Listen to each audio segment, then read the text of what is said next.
Always Irish Show. Sometimes it's good to just yell about football. What are you doing? Don't do this to me, Harry! The Ohio State. It's Ohio State! What do you mean, the? It's a poison! I almost stroked out and died over it. I'm glad to be at the party. I'm mad we're this late. You ain't a captain of nothing but a sinking ship! That helps the defense without them even doing a damn thing! Doing a damn thing! The call-in line. 312-988-15. You tell Johnny all you've heard and seen. Oh, Irish! Oh, Irish! Oh, Irish! Oh, Irish! Irish! Yeah, that's right. Oh, Irish! Oh, Irish! Oh, Irish! Oh, Irish! Irish! Yeah, that's right. That's right. Welcome in. Welcome back, everybody. This is the oddest week of buildup for Notre Dame leading into USC that I can remember. And for all the wrong reasons on both sides. This is just bizarre. The vibes are bizarre. Just the online stuff back and forth between the fan bases is bizarre. We're at a weird place. And I don't know how it's going to go. But it's very, very unfortunate. And so these are weird times, weird circumstances. Build up to this game is odd and all for all the wrong reasons. And we need to talk about where we're at and what this game means and how we're entering it. These are just bizarre times indeed. So thank you for being here, everybody. I really appreciate it. Just icky feelings. I don't like this. I don't like where this week's starting from. I don't like what it's shaping into. And we're going to go over some details of it. So thank you for being here with me. Listen, I don't know what's going on, but nothing's working right. Phone lines being weird. Internet's being weird. Twitter is being weird. Yesterday, I logged into Twitter and it said, always Irish. User does not exist. Bro, I almost had 5 heart attacks in a row. I've spent years building that, and it said this account no longer exists. Then I freak out, and then it shows back up and came back like it never happened a little bit later. Bro, I don't know what's going on, but it's just weird. I got static on the phone line that I never have. The internet's being weird. I don't like any of this. I don't like any of this. These are not the messages and not the tones and not the vibes that it needs to be when Notre Dame faces USC, and I don't like it at all, damn it. Let's get into some of this. Obviously, you can find the program on the YouTube website. Hit subscribe if you haven't yet. Appreciate it very much. Give the video a thumbs up. Notifications on it where you will alert it every time. Who in the hell knows what's going to come next? But we're going to be here to talk about it. I have no idea what's going to come next, but we'll be here together. Okay? Twitter. Search bar Always Irish. Rat.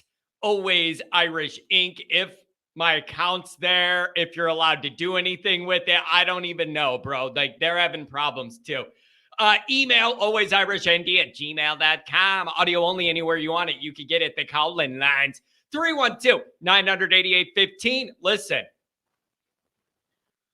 I want to know what you're expecting from Notre Dame. I don't know how anybody, national media, Vegas, Notre Dame insiders, people at practice every day. I have no idea how anybody who covers Notre Dame football could say they have their brain wrapped around anything that indicates how this team's going to look. I don't know. I don't even know how that's possible given the last few weeks. These are just the weirdest of times, and I just don't like it. Instagram, Facebook, Always Irish Inc., USA Today, Fighting Irish Wire. Read all about it. Here's the other thing. Speaking of things that are trying to get worked out, I had the store on YouTube for a week and to test things out. Looks like it went fine. A bunch of orders went through. You guys got them. Like, that's good to go. The people that donated in the summer, you're going to be next during the bye week. I'll email you so we can get you your stuff. I'm not forgetting about that.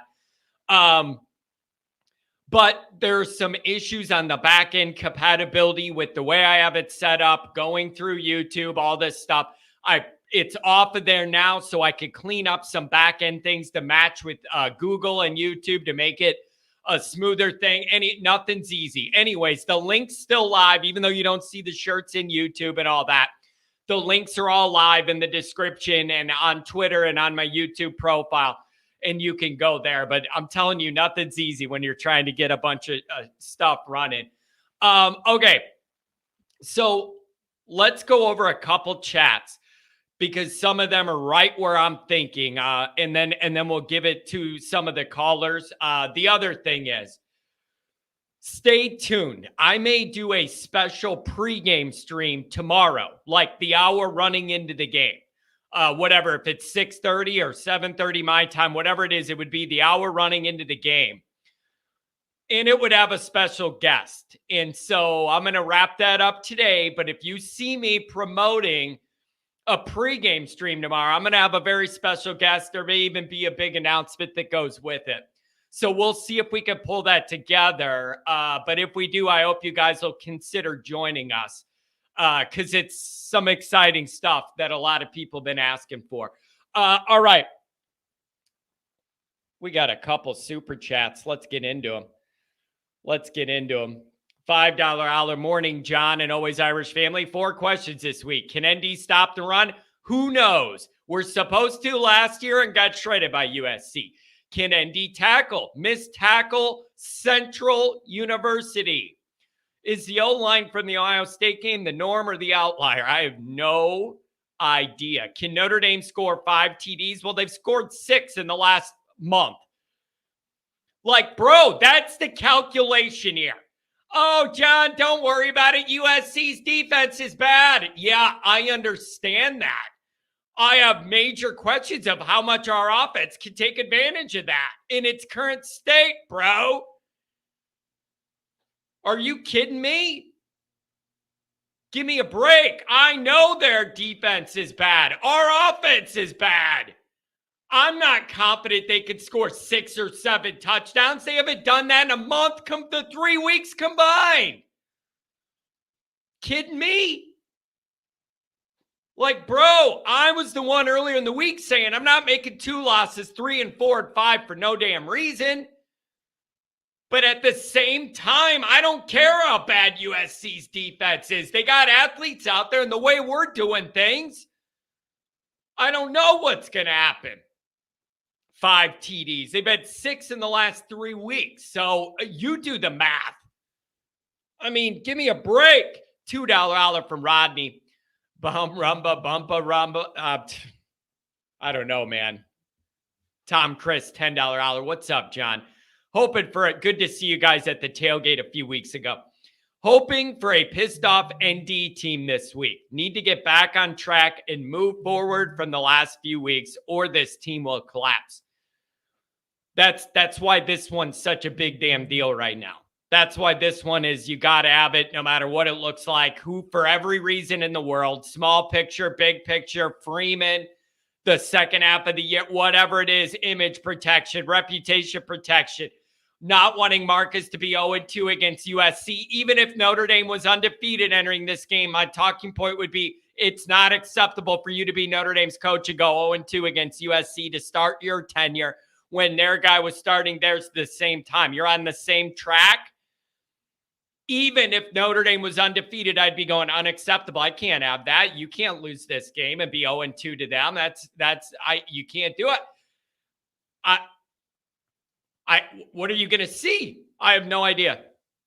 No idea. V1 rotate with the $20 holler. Williams paints his fingernails. Put him on his ass. He's not that good. Their O-line gets run over. He starts running for his life. But because he's a running threat, the secondary busts and somebody's wide open. It's a gimmick. You know what's going to be really interesting is to see, we got some calls here I want to get to. it's really interesting. I don't know what that's going to look like in the NFL. Like when he has that time to run around and the speed of the NFL guys, like how much of that gimmicky stuff he does.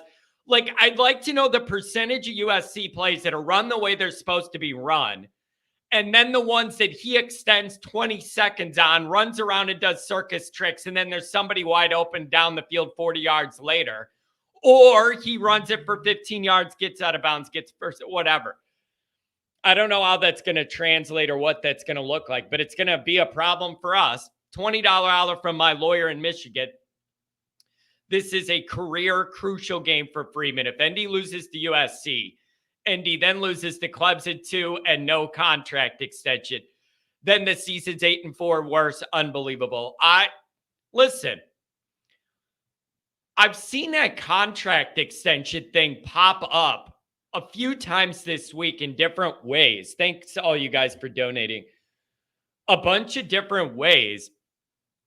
And I kind of get it and I kind of don't. Like, Marcus getting a contract extension year 2 would be more of a concern for me if we were undefeated. Not the way we look now. What are you scared? Somebody's going to run in right now and go, I got to steal Marcus from Notre Dame. Like, I don't get where that comes into play in this moment is what I'm saying, I guess. I'm not worried about everybody else trying to poach him right now, the way we look. He also hasn't done enough that you need to lock him up for 20 years like Charlie Weiss, where you locked him up after a close loss to USC. And we're still paying for it up until a few years ago, or maybe still are. I don't know, bro. Oh, my God. This is frustrating. All right. Let me go over 2 of my bullet points, and then I'm going to see what the callers think. Here's the thing. I have no idea what Notre Dame's going to look like in this game. It's almost unreasonable to predict. I have no idea. I don't know how anybody has. It's really throwing me off. There is no consistency. You don't know what you're going to get at all. Emotionally, physically, how they're going to look. There's no way to know. I just have no idea what to expect. And somebody wrote in the chat, how about like a vibe check or whatever from the fan? I'm going to tell you how weird the vibes are with the fans this week on Twitter, specifically when it works. Even the USC people are tweeting, this doesn't feel right. What the hell is going on? There's no juice. And both sides are being weird and not like putting themselves out there, getting out of things, talking crap. Even the USC people, I find myself agreeing with when they're like, I don't like this. This doesn't feel right. Bro, I'm right there with you. So the vibe check is both sides are kind of waiting and seeing who's going to take charge of this game, where both teams are coming in totally flawed. I mean, I'm not going to say totally. I'd rather have the Heisman Trophy winner. But I mean fatal flaws, like their defense and our offense. Fatal flaws should be against capable opposition. I have no idea what we're going to get. I just don't. Here's the other thing that is making me very uncomfortable. Follow me here. And callers hang with me. I'm getting to you. I tweeted this, and here's what I mean by this. What if Notre Dame is mad at the world? They're pissed off. They're furious about what's happened the last 3 weeks. They know this is a must win for Marcus, blah, blah, blah, blah, blah. What if they want to give their all and go out there with their heads on fire and do all that? What if they're just too tired and beat up going into week 8 with no break, that they're just not able to be fast enough or have the energy to compete in the game? What if that happens? Like, playing 8 in a row, 1 overseas, is scheduling incompetence, number one. The idea that you would have midterm week during USC week and then have the bye during the break is negligent. It's just, there's no excuse. It's negligence. You're Notre Dame. Figure out a way to set this up. It's absolutely does the team and the no favors. Horrible planning. What if they want to give their all and they're just worn down after 8 weeks? And my proof of that is hearing reports that last week heading into Louisville, Tuesday and Thursday practice, they pulled off and lightened up because they were out of gas. That is not a theory John's pushing from his basement to make an excuse for Notre Dame, because I know that's the next thing some smart aleck is going to say to me. When I think it and I see our guys looking like they're running in quicksand, 2 steps behind everything Louisville did, it was obvious we were out of gas. And then I hear, man, they were pulling light off in practice because they were out of gas. It's a real thing. There ain't no way they're going to have more energy going into week 8 than week 7, regardless of who they play, if they're just physically ran down that much. That is a reason for some of what we see, but it ain't an excuse. And I don't know how you separate that line of acknowledging the human element that they are not built to go overseas and play 8 games in a row without a break. It is a practical, physical, human biology reality that those guys are beat up and tired and worn down. However, I can't let that be an excuse for you not to win this damn game. And I'm having trouble rationalizing both of those things at once. No one else in the world cares that you're tired. No one else in the world cares that you're playing 8 in a row and that you wanted to schedule a fancy game in Ireland and messed up your schedule, whatever. Nobody cares. It is a reason. It cannot be an excuse. And I don't know how to separate the definitions of those words or whatever. I have no idea.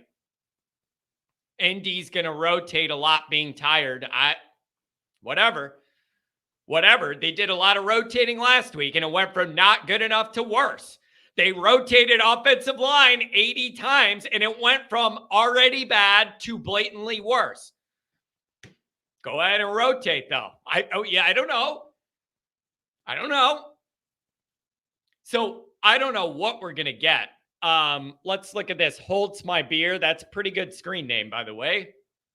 John, not as many fans actually think this is a must-win for Marcus. They're okay with 8-4 now. They're all about patience and giving time. Just the vibes I get from fans now. Here's what I'm going to say about that. I've seen people talking about patience with Marcus and that he's year 2 and all that. I get, okay, here's my answer to that. I have patience with certain things. I have patience as the day is long for certain learning curve hurdles for Marcus and whatever and this and that. I have patience for what I deem to be reasonable growing pains. However, I have no patience for things that I deem to be completely unacceptable, no matter who's the coach and how much experience they have. I cannot be more fair about that. I've seen people talk about patience, and you need to have patience. Number one is, we haven't won anything since I was 4 years old. So I do have to ask, exactly how many decades of patience do you expect John to have here? Am I going to be on my deathbed here in 30 years? And you tell me to have how many 30-year cycles more of patience do I have to have? First off, that's number one. Here's the problem, though. I have patience for Marcus learning as he goes and all that stuff. As long as the recruiting's good and you're showing improvement, I'm fine with that kind of patience. Somebody not being able to count to 11 and the mismanagement, Pat, you don't think you'll make 70? The way I'm going on here, probably not. And it'll probably be live on the air. But if you want to talk about patience, I have no patience for the Ohio State mistake. That's off the grid of reasonable growth frustrations. The end of Ohio State on offense and defense is outside that range. I have a lane of reasonable growing pains. The last way we navigated offense and defense against Ohio State was off the map. It was so unacceptable. I can't even count it as that. No. Getting dog walked at Louisville is completely unacceptable. And no, I will not accept that as a growing moment. You can't, those are so far off the grid, they don't register. They're off the grid. We have no idea what factors dictate scheduling. You wanting to play in Ireland, number one. That's number one, Dr. John. You wanting to put on a show in Ireland is number one that messed up all of this. I understand some of the ACC stuff. You don't have a choice where they get slotted. However, Notre Dame is an independent. They have more control over their schedule than anybody else. There are ways to do this differently. They're choosing not to. You can, if you're Notre Dame's athletic director, you cannot look at that in front of you and go 8 weeks in a row, that's fine. USC, the week of midterms and the bye after it, that's great. It's negligent. You can't do it. You can't do that to your group when you are the ones that are supposed to protect your group. You can't do it. It's not okay. It wouldn't happen other places. Let's put it that way. You think it's random? Ohio State had a bye right after playing us? Hell no. You can't do it. You can't allow it. It puts your guys back in a corner, no matter how good they are on the field. You can't do it. All right. So I'm having trouble with the patience. I have it for some of it, but I can't for what we've seen. It's so off the grid, it can't be that. But what I want to ask you guys is, genuinely tell me what you expect Notre Dame to be like. I have no idea. The crowd is going to be weird. The crowd is going to be weird. The the USC people are going to be miserable. And they're going to be quiet because the weather's going to be cold and miserable and gray, outlined against a gray, miserable day, the whole thing. They're going to be whacked out because they're not used to the 50s, okay? From Notre Dame's end, it's going to be weird. It's going to be weird. There's going to be a lot of people in that stadium holding their breath going, I want to engage here, but you got to give me a reason. And I think that's fair. You could say, oh, go in there and be crazy all you want. Yeah, fine. I get it. That ain't what it's going to be. In this weather, coming off what we went off of, I've been in this stadium 100-some times to know what every vibe's going to be. Ohio State was predictably exactly what it was going to be. I think this one is too. It's going to be kind of quiet in there and kind of weird and rainy and subdued. And the Notre Dame people are waiting for a reason to engage, but they need to see that this team isn't going to get ran off the field like they did last week. Looked like they didn't even belong against Louisville. It was bad, you guys. It was really bad. And so what are the options? And then we'll go to the calls. I got a good bank here of people that I know are thoughtful, and I want to give you your time. What are the options? Number one is, do they pull a Clemson from 22 where you're entering with multiple losses? They're undefeated, but they have flaws. And they're at home, and everybody's counting Notre Dame out, and then they play a great game. Are we going to get a Clemson effort? Now, the one thing I want to note is that Clemson effort was not manufactured by an offensive juggernaut. Special teams had a lot to do with it. Pick six had a lot to do with it. Another interception in the red zone had a lot to do with it. So if you want a 22 Clemson, I don't know if you're going to get it because Notre Dame's not getting pick sixes and all those interceptions, and they're definitely not making any plays on special teams. So the anatomy of that's going to have to be different. Okay. And here's option number two. Notre Dame's dead. They're beat up. They're tired. They're deflated. Can't run the ball against SC. Can't stop them running the ball. Can't stop them from running it at us. Duke was rough up front. Louisville, they beat our ass up and down and sideways every different way. In this scenario, we're dead. We're dead. Like, even if Notre Dame wants to get up for it, but they're just so out of gas, if we're a step slow on defense against USC, I don't know how Notre Dame can win that game. Against their skill talent, that good running back, their wide receivers, even if Branch doesn't play. Listen, you guys, the backup wide receivers at USC, we would be praising as our best wide receivers. They're backups. They're guys that can't even get on the field would start, and we would love it. Like, that's the difference you're dealing with here. So I don't know what you do then.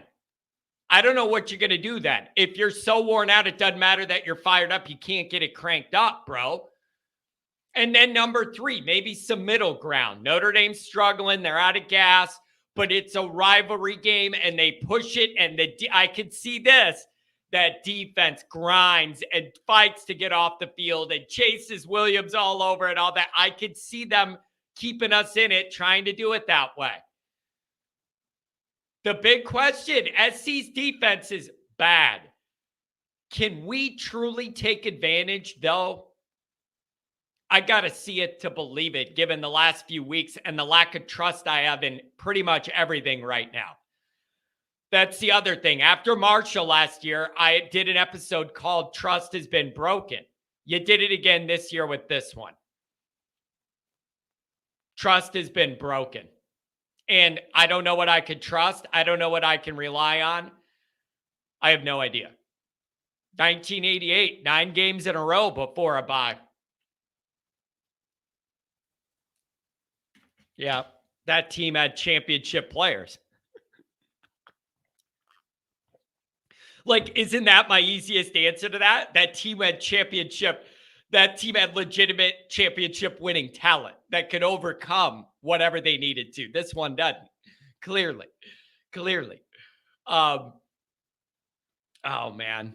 This is just so frustrating. I just don't know what we're going to get, man. I don't know what we're going to get. Like, yeah, I get that 88 stat. That would be my response. They won the championship for a reason. Because they could get in the right zone and they had the best athletes. That's a good way to overcome being tired. We don't have that. You can't argue we have that. We know we don't have that, bro. This is a mess. So I have doubts, even if their D is bad, that we can take advantage of it enough because we're that unstable up front and everywhere. Everywhere. Can Notre Dame do a better job of containing Williams than they did last year, where it was an amateur hour circus and we and the refs handed the guy the Heisman on a silver platter in primetime in Hollywood?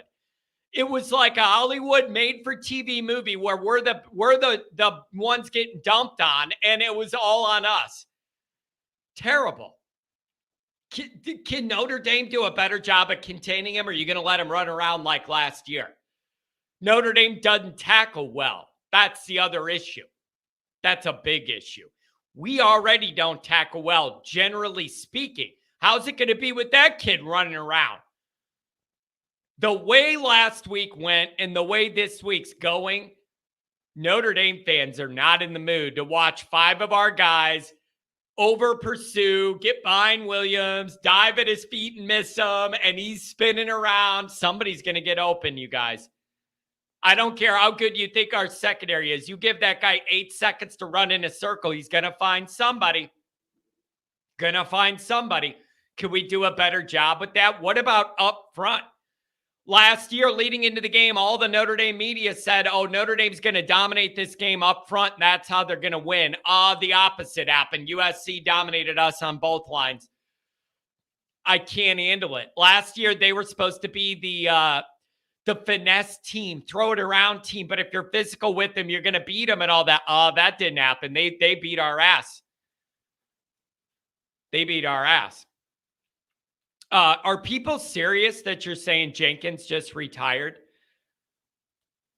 Is anybody saying that? Is that really what happened? Because I do want to throw a hat in the ring. If Jenkins retired, there is one priest I've gotten to know over there personally that I want to be the guy for a lot of reasons, but I need to do more. Okay, if Jenkins is really out of here, then I guess that's big news. I will put together something with the guy that I want to replace Father Jenkins, and I'll also explain why.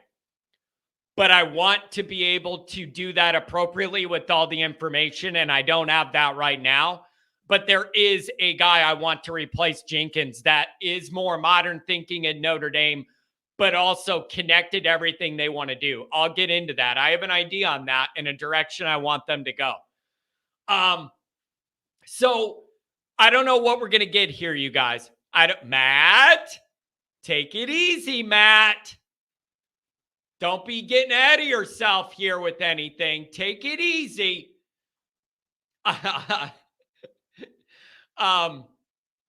Here's the other part, you guys. Weather. I don't know who that helps. I don't know whether that helps us, whether it helps them. I don't know if it matters. Like, you could say, yeah, they need a younger priest, somebody that can relate to the modern times. That's what I got. That's what I got. That's the guy that I met, and everybody around this situation afterwards said, John, that's the guy in the circles behind the scenes. We want to replace Jenkins. And I met the guy, and I agree with it. And so we'll see if it goes that way. But I'll get into it. So, you guys, I just don't know what we're going to get here. The weather, I'm not sure who that helps. Could be a wild, wacky, crazy situation. I have no idea. There are layers to this. Phone calls coming up. I know I say that and then I get busy. No, it isn't going to be Father Goolsby to run the show. Father Goolsby could be involved with John on other things, though. I don't know. Maybe, maybe not. We'll see. There are layers to this. Freeman's got to find a way to get through this and limp into the bye with 2 losses. And then you could argue 10-2 still on the table. Nobody's going to love that. It's not as good as 11-1. That's got to be the angle here. You got to fight, claw, scratch. You can't lose this game. You will be rigor mortis over the bye. Like, you're setting yourself up for misery. It's going to be a half a month till the next game, and everything's going to be bad. You can't do it, bro. You can't do it, bro. You got to find a way. I can't have my new coach be 0-2 against USC. I don't care how good a shape he's in. I don't care what a good hairline he has. I don't care how much I love him personally. You can't do it. It's not allowed here. Not allowed. So I don't know. All right. We got callers, and I want to give you guys your time. 818-773-937-810. You're going to be the first little bank up. 818, what's going on? John, there's one thing I'm looking forward to in this game more than anything else. You know what that is? I have no idea. I'm scared to ask because I have no idea what's going to happen, man.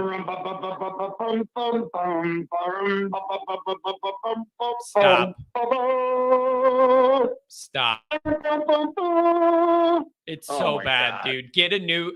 Learn more than one beat. Learn more than one beat. I hate it. You can leave the song, girls, but take the band, okay? Like, that's where I'm at with this. I don't want to hear it. I hate that song. It's annoying. It's the only one they know. All right, let's get serious here, though, dude. I have no idea what we're going to get from Notre Dame. Everything's on the table. Good, bad, in the middle. I have no idea what we're going to get, bro. I have no idea how to pick the game. Do you just go with the Heisman guy? There's no ground to stand on here. How do you approach this? You literally took the words out of them. I was thinking about this earlier in the week, and I feel no different getting close to game time. That every single scenario I've ever seen of Notre Dame football is on the table today. I mean, literally. Yep. Any score, any win or loss, everything that I've ever seen, I literally, this is one game. I cannot predict how it's going to end. I don't know if it's going to be a win. I don't know if it's going to be a loss. I don't know if we're going to get blown off the field. I don't know if we're going to play like we did against Clemson last year. I don't know if it's going to be like Louisville last week, Duke the week before, Ohio State the week before that. Push. I have no idea. Yeah. Zero idea. It's very weird, man. And the buildup is, I am really good at being tied into the media buildup on all this, being on Twitter and doing what I do, monitoring this stuff every day. There's no feel on either side, man. The USC people are nervous too. it's almost a matchup of we're nervous about this offense. They're nervous about the defense. Who's going to make a few plays either way? No, but it is just usually one team is running their mouths. Like even if the other one's down or having a bad year, the other one's like feeling really good. Even the USC people aren't talking that much, dude. I have no idea what we're going to get. Do you expect Notre Dame to come out with more energy and more engaged than they did at Louisville or not? I could see it being harder for them to get up. They're another week through this grind and have a bad loss. I could also see them getting jacked up for USC. I don't know what I'm going to get till they run out there, dude. I have no idea. I know. I do think when it comes to that, when it comes to the pregame hype and energy, I think I'm already starting to get a little bit excited for the game, but I was not as of a couple of days ago. I really wasn't. I mean, I think it's weird how the collective minds of the fandom here, especially on your show, more than any show I've ever watched or heard or called into, there is a collective understanding. It seems like where everybody, for the most part, is on that same page. We all kind of feel the same thing. So, well, that's a compliment to the show, but I'm just saying also it's a real thing, man. I do think this is going to be exciting once we get to the game. Yeah. But boy, is there going to be a lot of nerves out there, and it's like you said, no one is in any mood to see Michael Jorkson, pull his stunts like he did last year. I mean, I can hear the off the wall soundtrack playing in my head. The disco soundtrack. Yeah. As he's making Notre Dame, the defensive ends look like fools. But I will say this, Sean, if there's, again, X factors, here's the X factors to me. Again, I said this all along. I think this team lives and dies with how they use Tyree. I watched the Blue and Gold show with Goldsby there at night, and I thought they made some really, really interesting points about they're just using him incorrectly. Yeah, he should have. I mean, come on. He should have caught that pass last week. Come on. Yeah. But, he just got his body in a weird place. But they're using him incorrect. I'm very upset with the way they've used Tyree this year. It's like they're just not using – and Jeremiah Love, for that matter, man. They're just not using them right, man. And the other thing is the refs. I'm really worried about the refs this weekend. Oh, yeah. I mean, I've never seen a team that blatantly held the way USC held us last year and just never getting called. Yep. Yeah, I've just never seen that before. I mean, it's like that. I was almost to a point where, wow, that people should be losing their job over that one. Because hey, Rodney, somebody just put in the chat, will the new priest have OC experience? That is funny, man. That's the comment of the day. Will the new president have OC experience? I love that. That is brilliant. That is brilliant. Will the new priest have OC experience? That's a requirement for the job over there. Is you got to draw up plays. Oh my God, that's funny. No, I don't want to make fun of Jared. Listen, I'll say this, man. I think if you were to see it, I don't want to make fun of him either, because when I make fun of him, I'm making fun of myself, and then I get sad. I don't want to make fun of him either. I know. I like when I heard him in the press conference. I don't know what press conference it was, Monday, Tuesday, or Wednesday, whatever one. But I think some people say, "Oh, they didn't like what they." I wonder if they heard him or they read it, because I could see if you read it, it wouldn't come. I did like his fire though in it. I thought when I watched it and listened to him. I mean, again, that doesn't mean anything until you're on the field and you show it. You show it. Let's be honest. But I think he responded appropriately with the way I wanted to see from an intensity standpoint. John, I said this a few days ago. I think I texted you this, or maybe I left you a voicemail. But I was talking about the ND administration. It's funny, I didn't know anything about the Father Jenkins possibly retiring. That's interesting. Okay, so let's say that that's a real thing. Let's say that that's not a rumor. That's a real thing. Okay, even more weight to what I was saying to you. I just wonder if some of what's happening right now is just a failure of leadership above Freeman. With Schwarbrick out the door, Bavakwa about to come in, Father Jenkins may be retiring. It just seems like there's some leadership at the top that is failing Notre Dame right now. I mean, I don't know. Maybe I'm overreacting to all that, but I'm just wondering if some of these problems with the assistant coach hiring and whatnot have something to do with some of that. I don't know. Yeah, You know, it is. because I just feel like in these kind of times, you need, you know, a coach like Freeman, who is relatively inexperienced, obviously, needs that.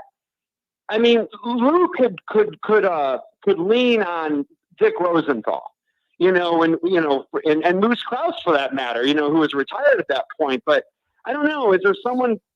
Just a thought I had. Yeah.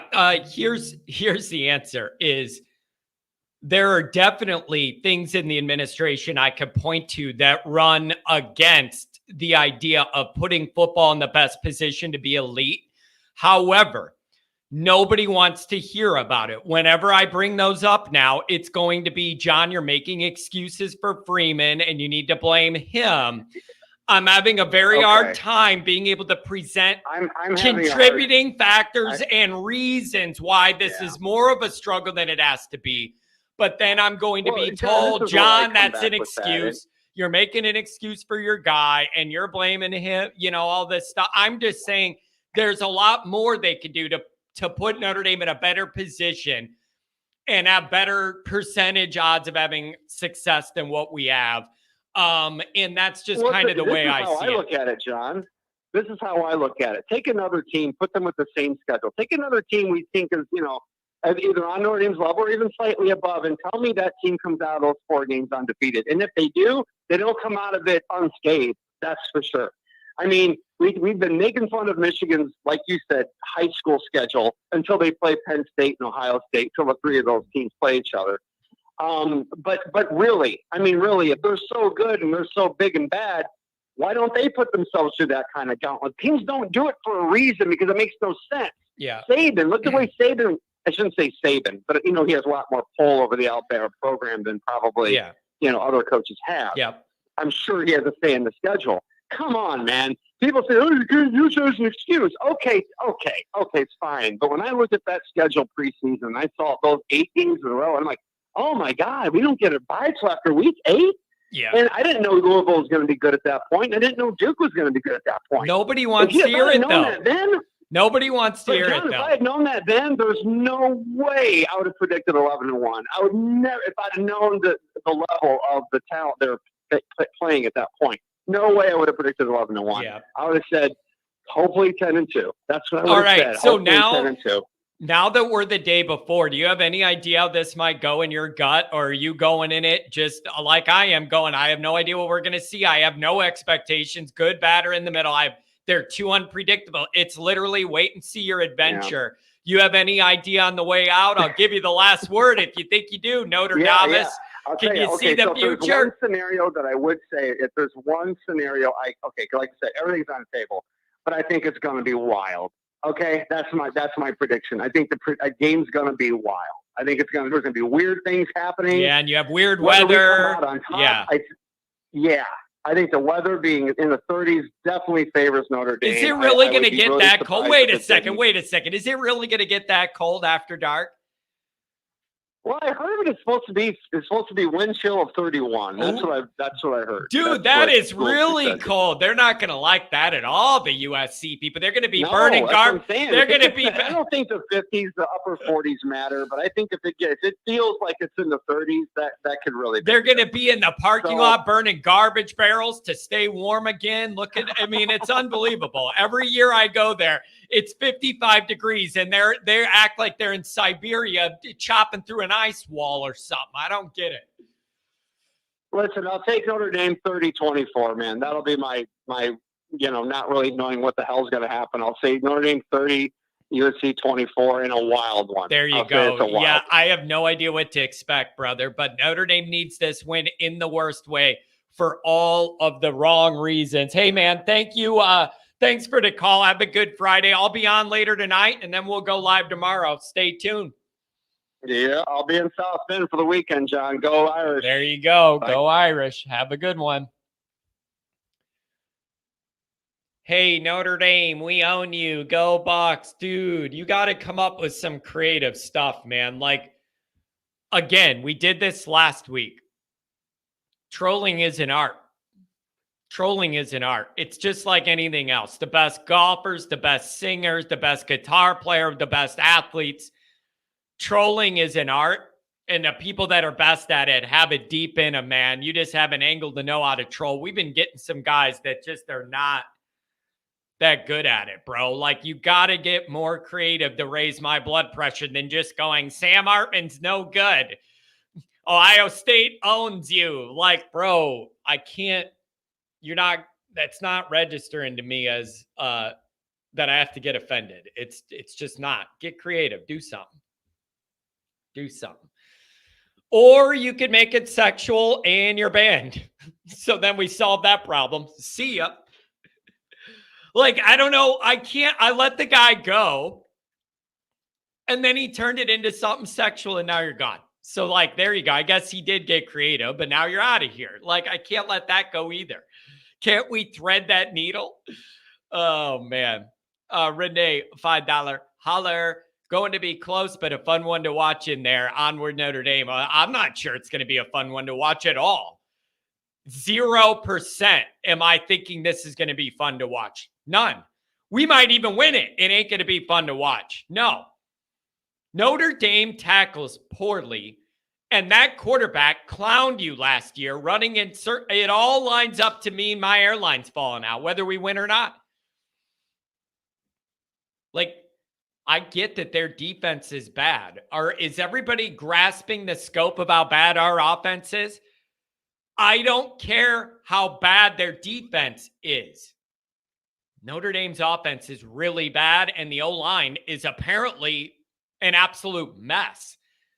Right then and there, all they need is a little bit of pressure, and everything you want to do is ruined. If the O-line plays like last week and the week before, we're dead. Forget it. I don't like any of this, man. I don't like any of this. Okay.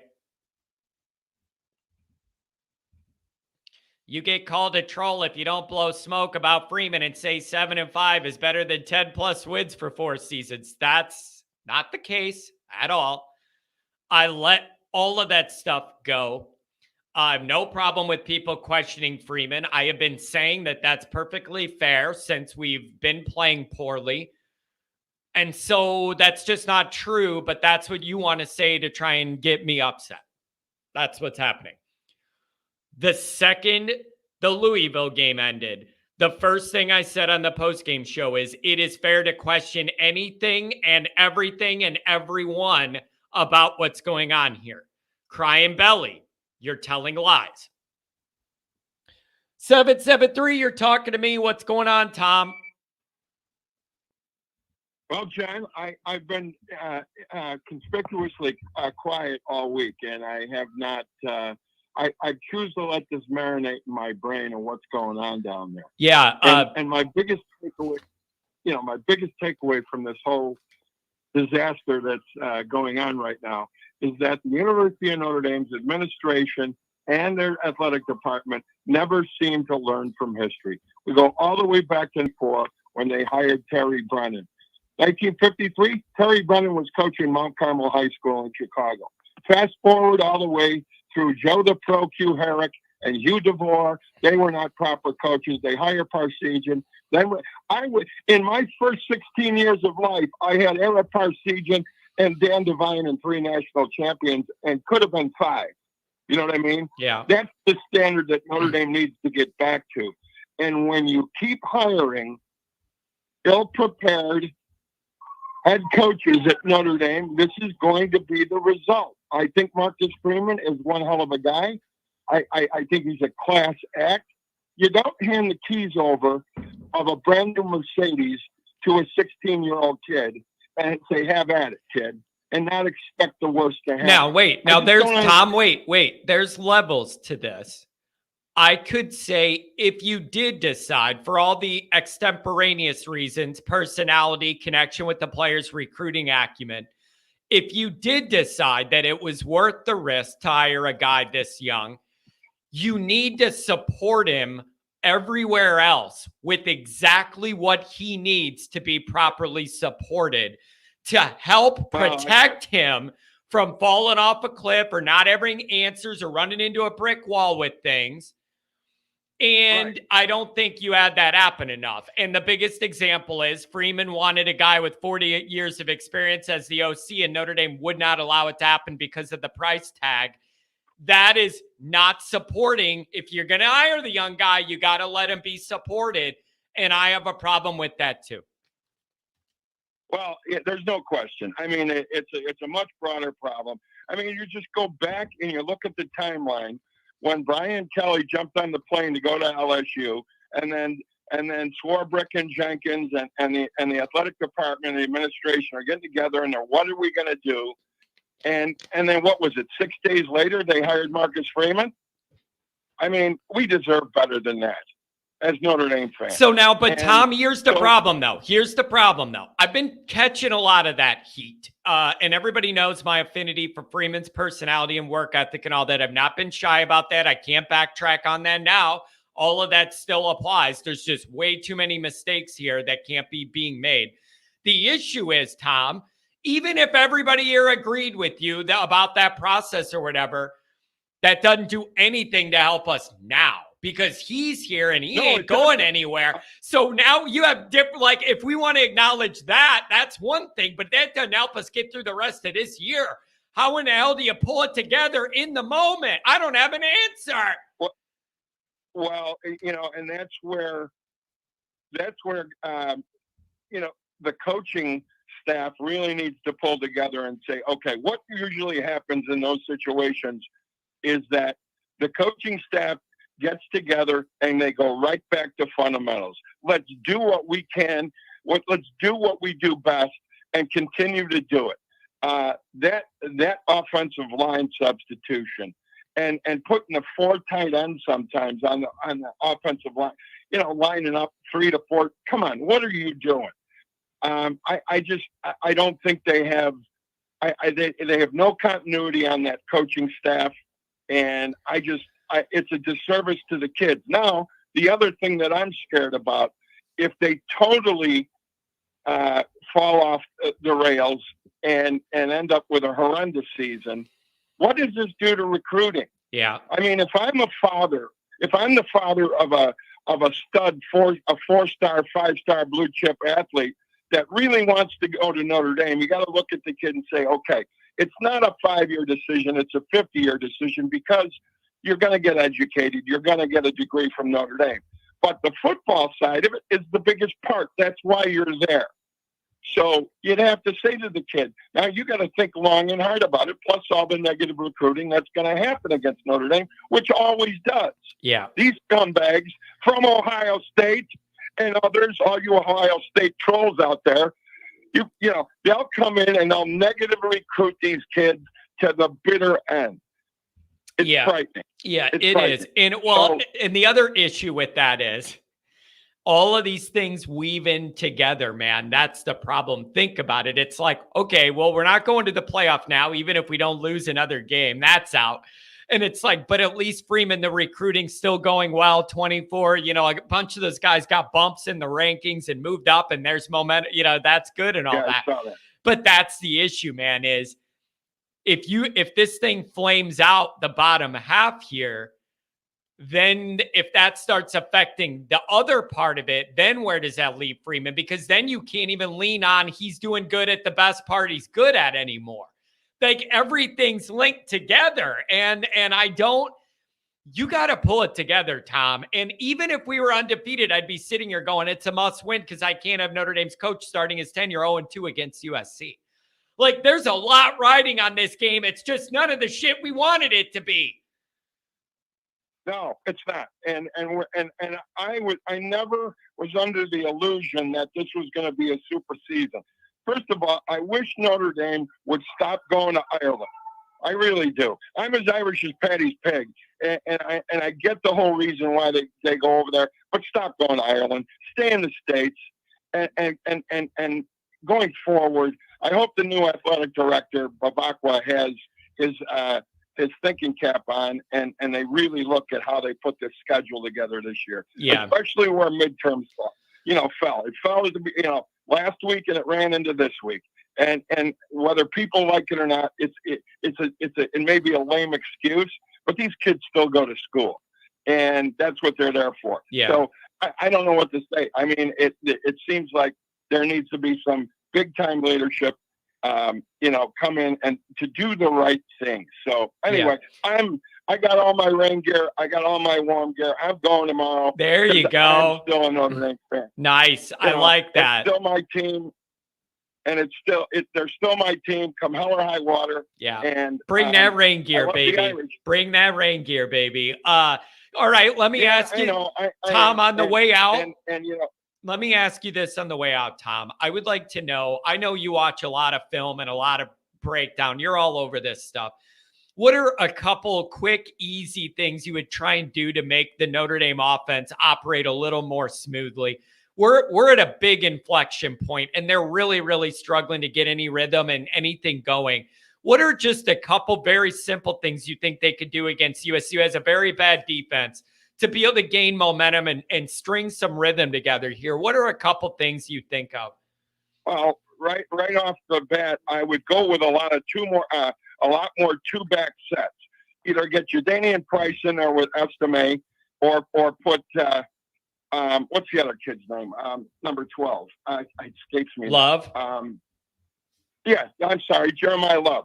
So either put Jeremiah Love, put the two speed guys in there to open things up, so that you can get them incorporated in their short passing game. You know what I mean? And then Estime comes in as the pounder. It's like a Mr. Inside, Mr. Outside kind of thing, and it's very hard to defend. That kind of quickness and that kind of speed. And again, you've got to get the ball into Tyree's hands. He's got to get touches. Forget these goddamn jet sweeps, where you got 8 men in the box. It's not going to work. Yeah. Let that kid run. It was reported in the preseason that he caught some 20,000 balls off those jug machines, those new jug machines that they have. He went out of his way to become a wide receiver. Well, if he's the only guy that can get open, then throw him the goddamn ball. Hey, don't be saying that. We have a lacrosse player that could get open. What are you talking about? Come on. Come on. Yeah. Why are you forgetting about our lacrosse player? He's the biggest playmaking wide receiver we got. Give him a break. Don't disrespect that. No, I was very surprised to see that. And it was, of course, it was at a terrible time in the game, but I'm glad he showed up. Yeah. So you never know. Yeah, and I am happy for him. Anyway, I'm very happy for him. But that whole dynamic but that old dynamic is symptomatic of where this is all at, and that's a big problem. Even though I'm personally happy for him, Notre Dame should never be in a position where what happened had to happen, and that shows kind of where we're at. Tom, listen, man, I'm glad you're healthy. Healthier. I'm glad you're out of all that, tough medical stuff where you were a few weeks ago. Me too, brother. Listen, even if Notre Dame's frustrating, I would rather have you be wet sitting in Notre Dame Stadium than at Northwestern Hospital calling me before your MRI. Okay, buddy? Amen, brother. We'll see you later. Be good to yourself. Have a good one. Safe travels, Tom. Okay, take care, buddy.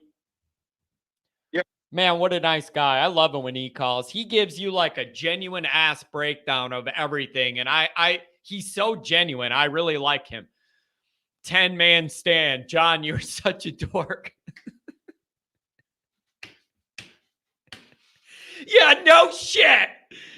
Duh. What did you really think? That I'm going to be offended by that? Look at me, bro. I'm 5'9", 150 pounds, soaking wet. I yell about Notre Dame every day in my basement. Obviously, I'm a dork. I acknowledge that.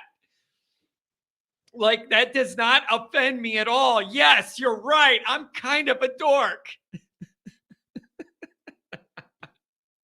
I don't know why that's so funny to me. It's just yes, there is no way for me to say no to that, dude. I'm a preppy dork who talks about Notre Dame.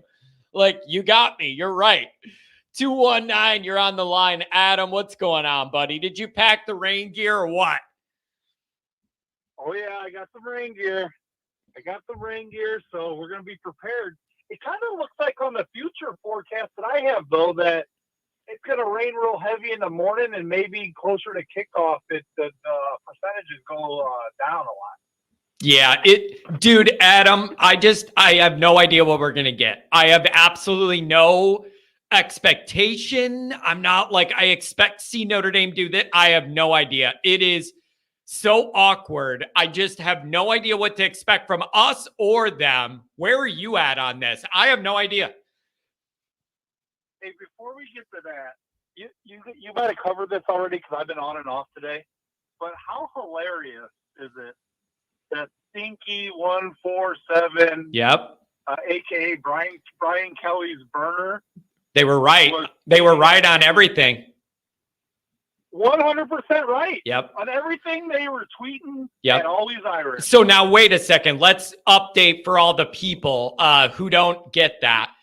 Like right after Kelly left, he had a burner account that he forgot to log out of. Somebody connected it to Kelly's team, and he was tweeting at me, dropping all this knowledge about Freeman and the hiring and what's going on in Notre Dame and how long people are going to be around.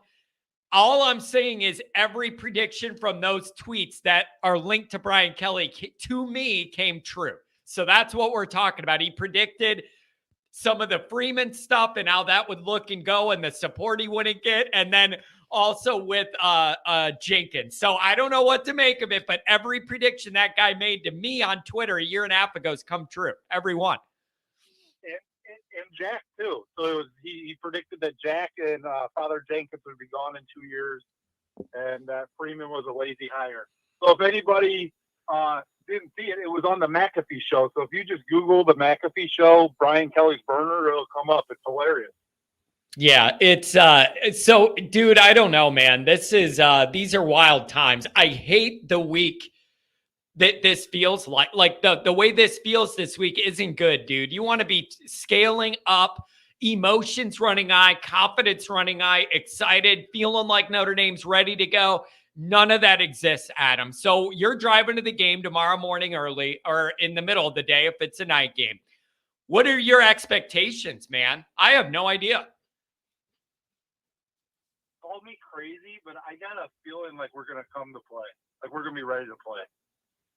I just don't believe that, home, Notre Dame Stadium, USC, the Ohio State game, we were ready to play. Big games, Freeman normally has them ready to play. And I feel like the last couple road games, it's just like the energy wasn't there.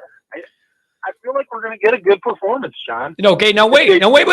Let's wait. Do this logically. You're saying the last couple weeks, it didn't feel like the energy was there. And I agree with you. But if that is because they're getting worn down and tired or whatever, how does that get any better this week? It's another week in that grind. How could that get better unless you, Adam, you want to tell me the USC rivalry is going to provide them a spark you're never going to have against Duke and impossible to have against Louisville, and that you're going to get all pumped up for that, and that is going to raise your energy level and vibe for those 4 hours or whatever, maybe then. But like if you're just worn down, it isn't going to magically biologically get better the 8th time you're doing it if you were already dead the 7th. I think USC and Caleb Williams is going to bring this extra juice. They better. They better, Adam. I don't care. I don't care how tired you are. You can't let that guy dance around you all night. I think there's just some simple things they can do offensively to fix this too. I think they need to throw out, 2 and 3 tight ends and spread people out more, and let Hartman do like RPOs to where he can read it and hand it to Love, hand it to Estimate, or throw it right behind these linebackers. I feel like all our tight formations trying to play in a phone booth has really, teams know how to stop us, and they need to adjust. Parker needs to have a good game. Yeah, and again, if you can't create a good game plan out of going against this defense, then you are really in the crap. I don't know, man. And you know what? Me and you are texting about this. They need to do a better job of the basics, such as, again, simple counting has been a problem for this staff all year on both sides of the ball.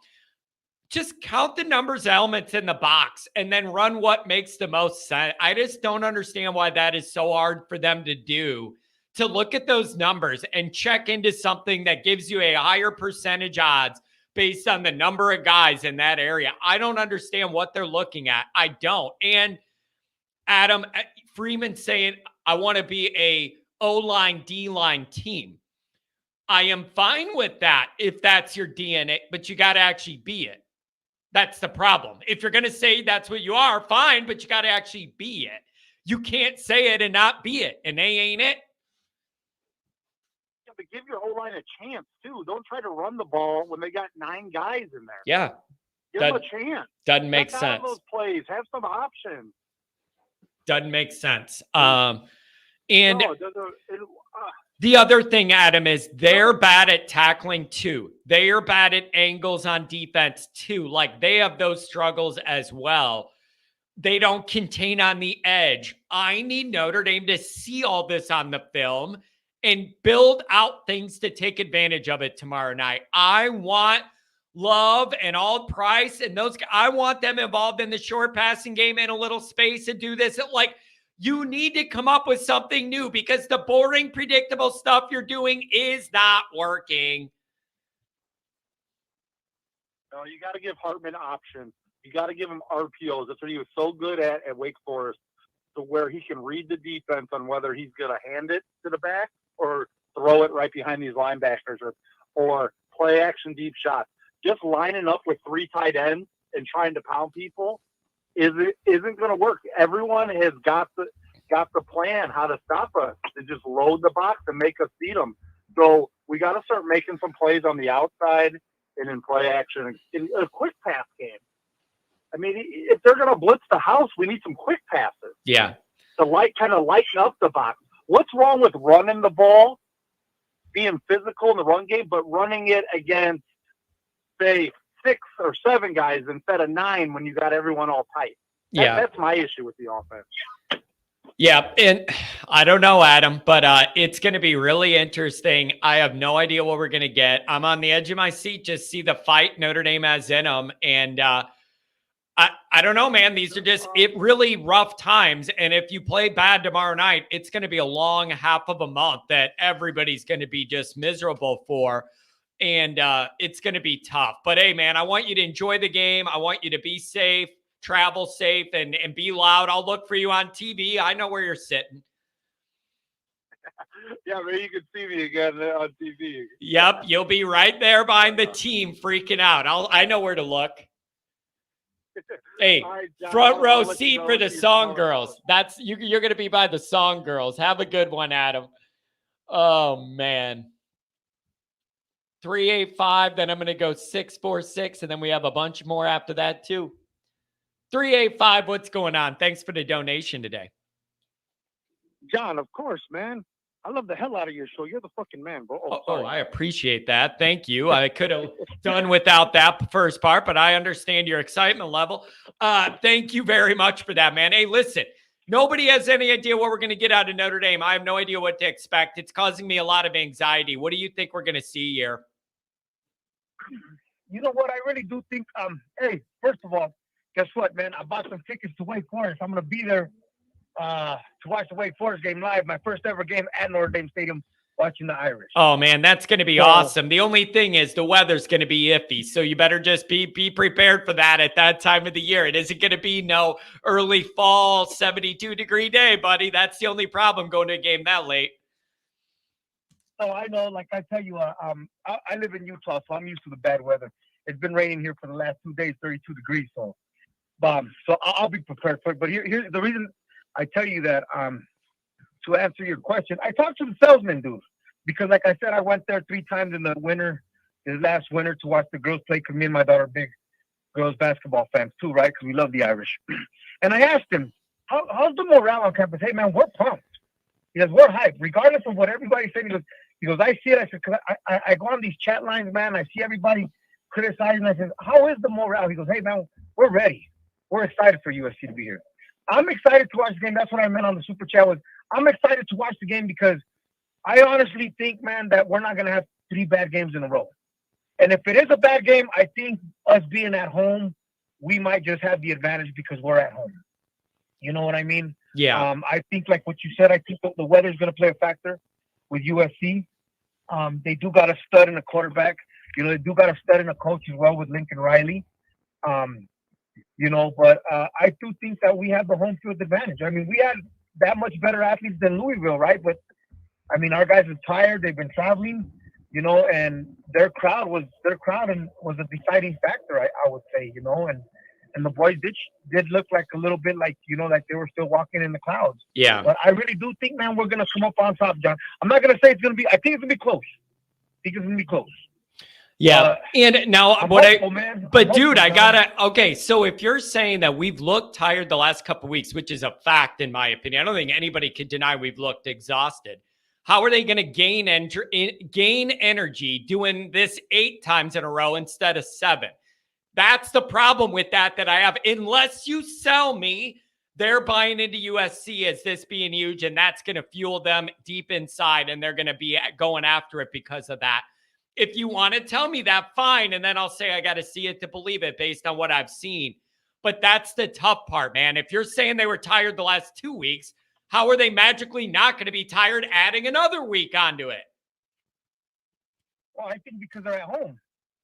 I think the traveling. When I travel to South Bend, it's exhausting, man. Yeah. I got to fly into Dallas Fort Worth, and I got to get a layover. Then I got to fly into South Bend. You know what I mean? And I'm like, damn, man, I just traveled the whole day. Yeah. That's why sometimes I got to book a hotel, one thing, and that's exhausting, John. I mean, granted, these guys have charter, they fly, Yeah. you know, but the fact that they got to prep and they're out of rhythm, you know, John, they're out of rhythm, they're out of routine. You probably have a routine weekly or daily. Like, say, I'm gonna get up and drink my coffee. I'm gonna write my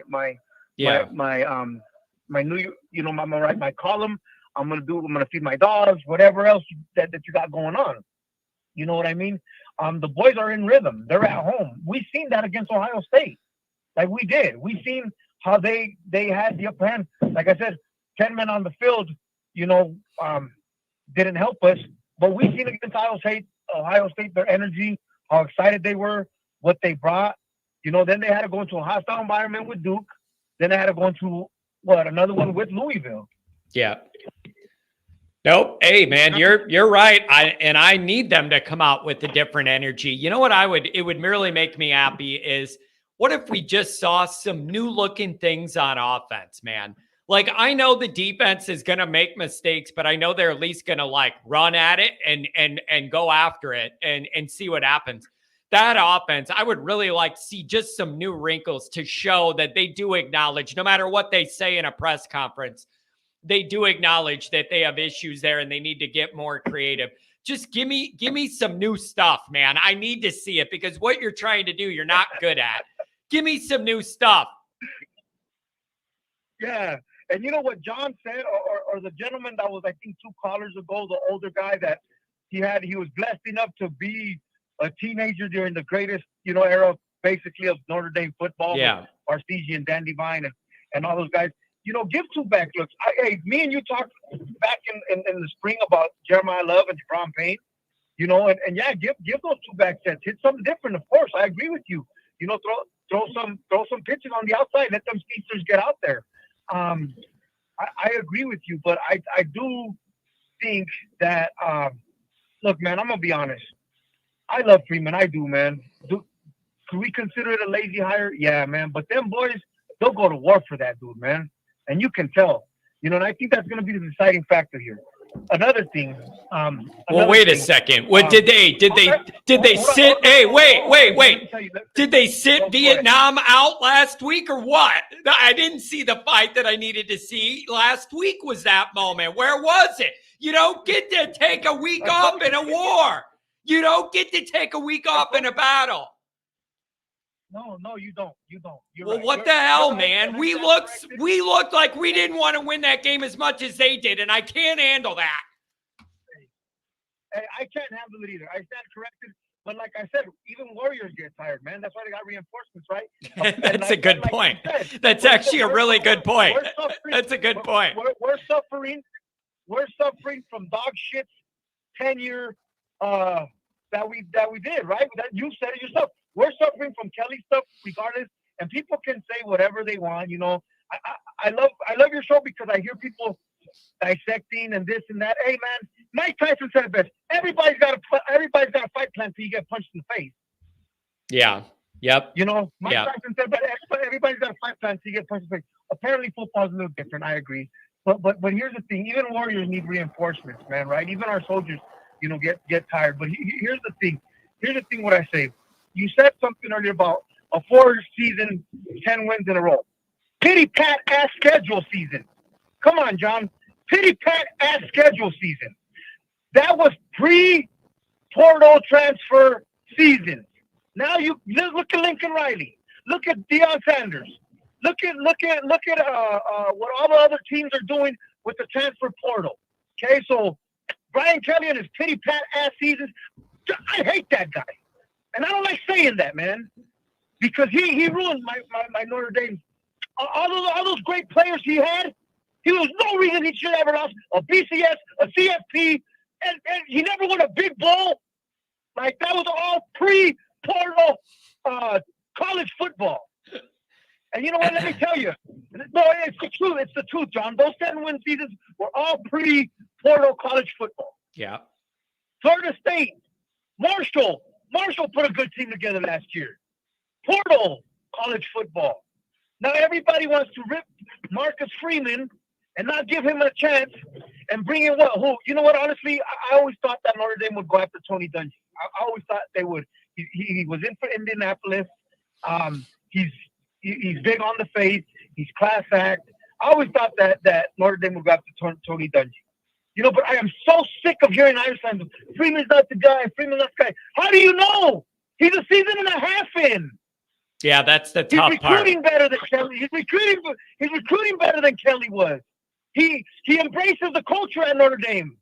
Yeah, like, our world is upside down because of these dog shit ass colleges that are brainwashing these kids. But heaven forbid that we got a school that's not just creating better athletes, but better men, and we want the excellence too. And I get it. We're spending a lot of money on football. The whole reason Notre Dame is to the football program. I get it. But I'm so sick of hearing everybody criticize Freeman. Like that dude, man, that dude is going to bring us the title. They just got to support him and give him the time. Yeah, and like you guys all wanted Andy Ludwig. You got to hear the Utah fans talk about Kyle Whittingham's offense. He plays conservative. Oh, that's why we lost. That's why we can't ever get into the national title. I've been around Utah fans for 10 years in the sports ball. Like honestly, I love Tommy Rees, man. I did. I know no one liked him in the Brian Kelly playbook, but man, like Tommy, the way he played as a player, you know, I think he got a raw deal, man. And now we're getting what we wanted. And even a caller from your other day, he said this.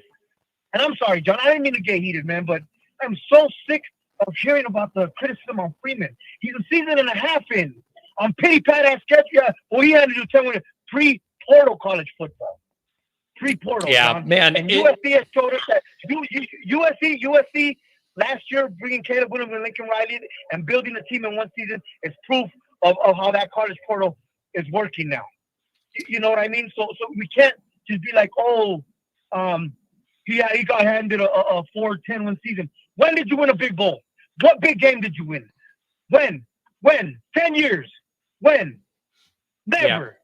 Yeah. And now we want to get rid of the guy who's bringing in big-time recruits. You went into the SEC's backyard and got Deuce Knight.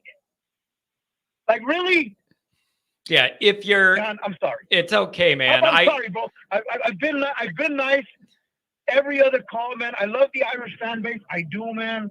I love the school. I love your show. I love to hear everybody, but I think sometimes we overlook just some... Yeah, he is young. He is inexperienced, but, man, like, look what he's done. I mean, we had a terrible season last season, right? Considering to our fans, I agree. But we went into SEC's backyard, and we were resilient in that bowl, man. We're going to be resilient Saturday night.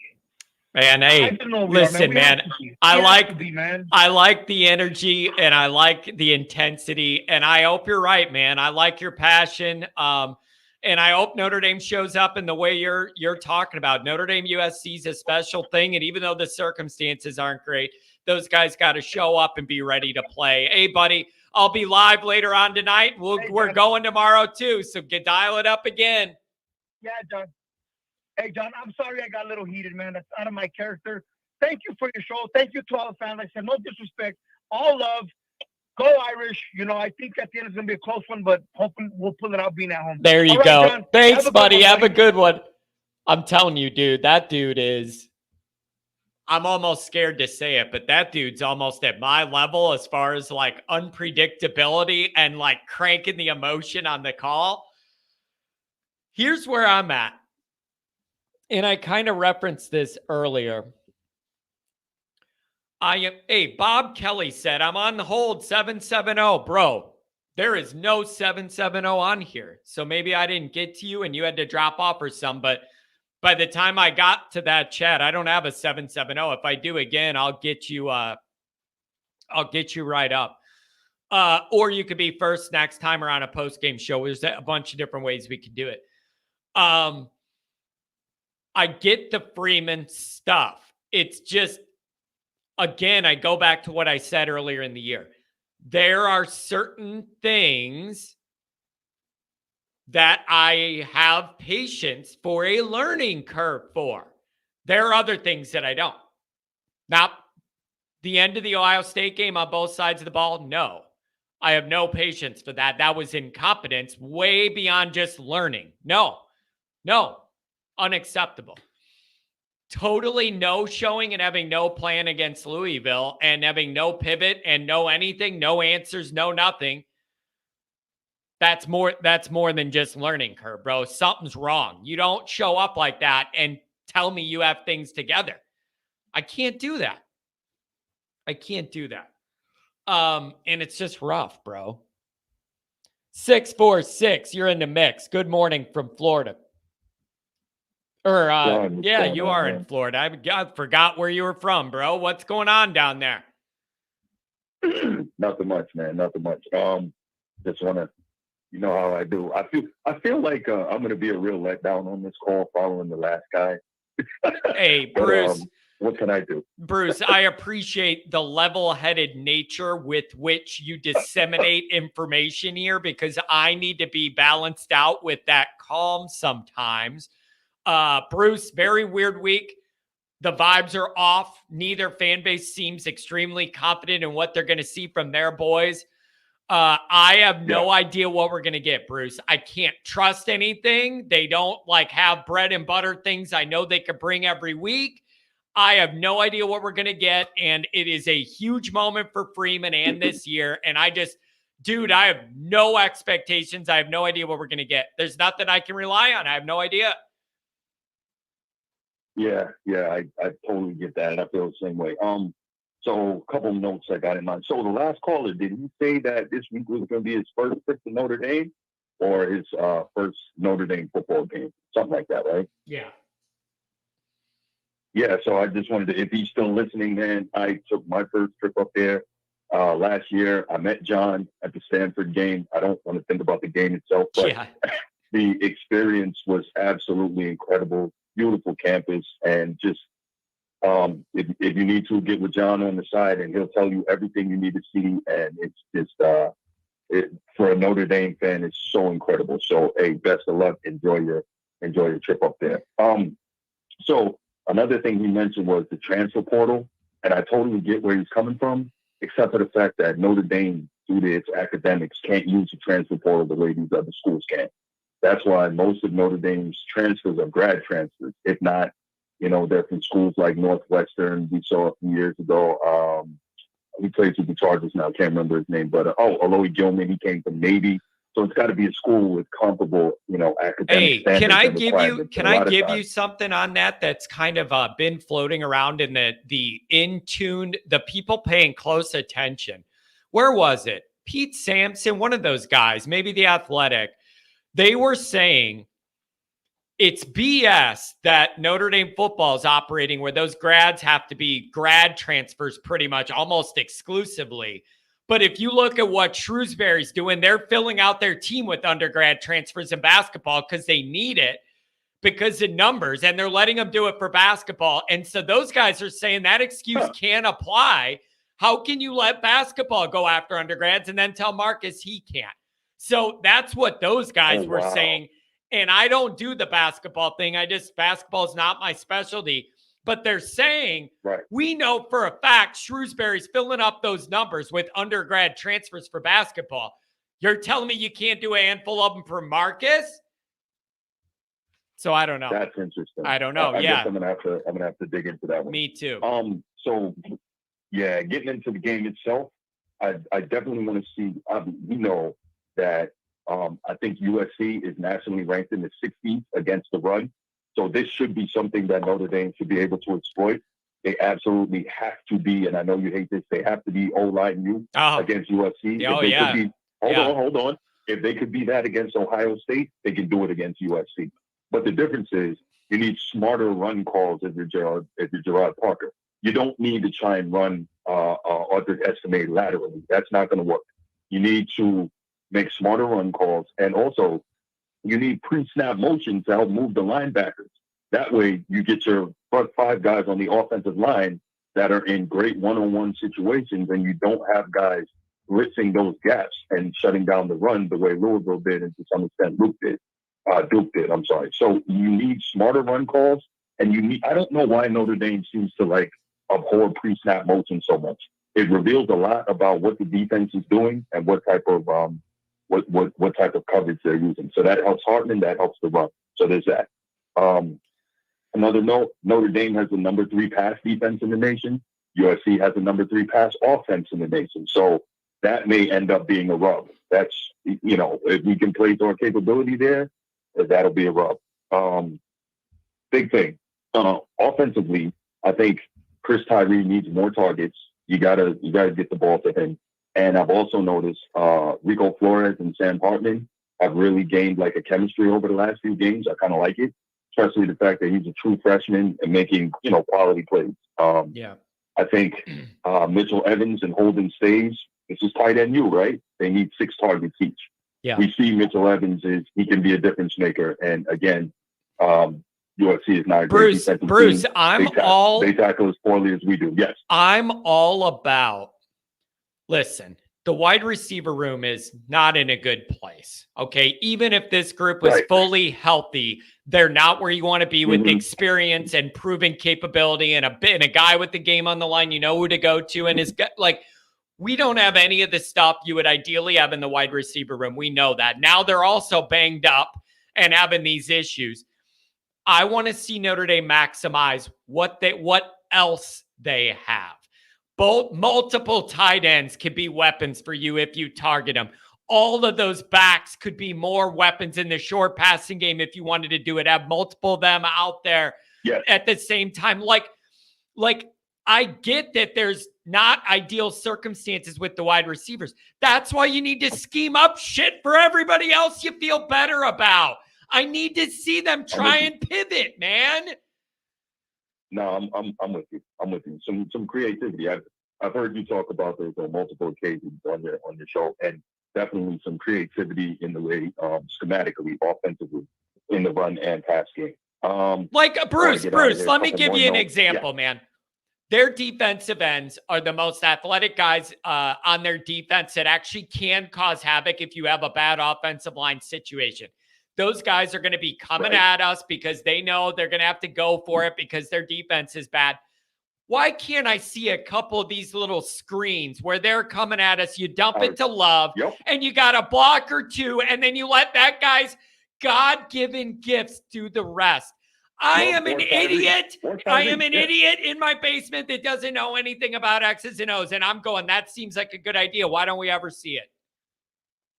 Correct. It's not that hard, dude. Yep. Last couple things.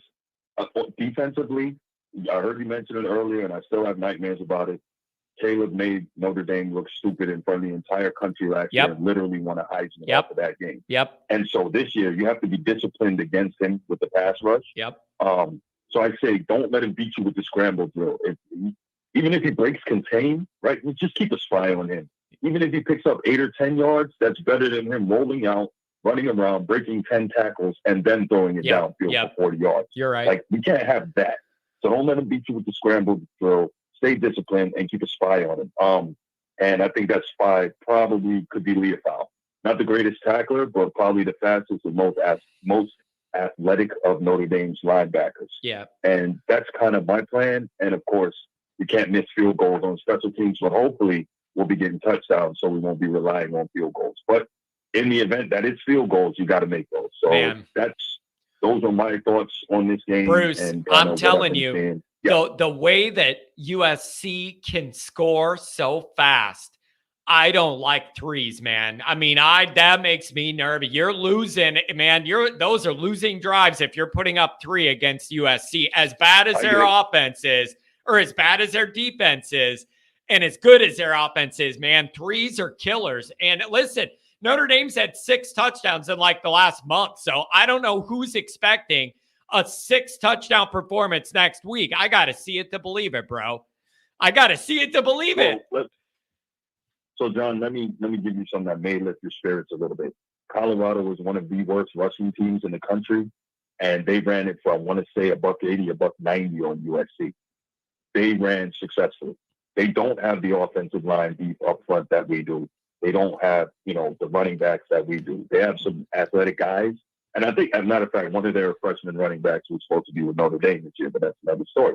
Anyway, the point I'm trying to make is they ran it down USC's throat with a good amount of success.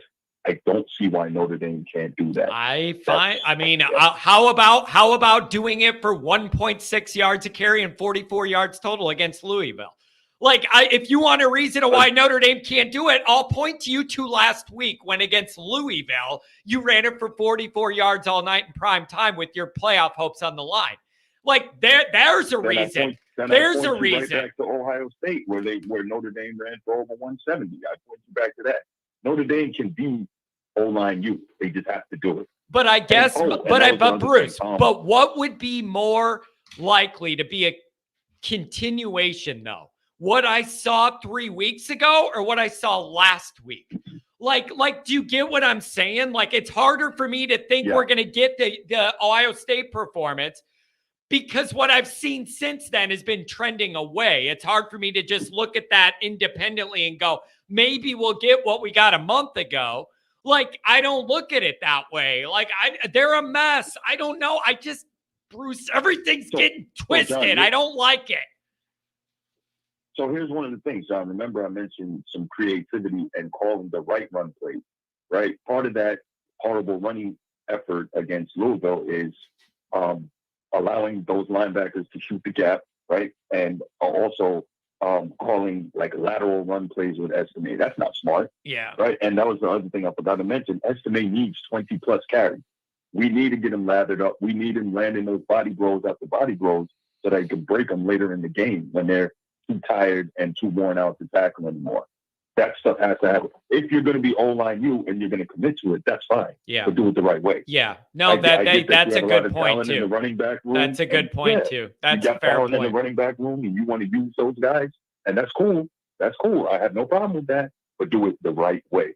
Anyway, John, I'm sorry I try to make these calls quick, man. I'm going to let you go and get to the other callers.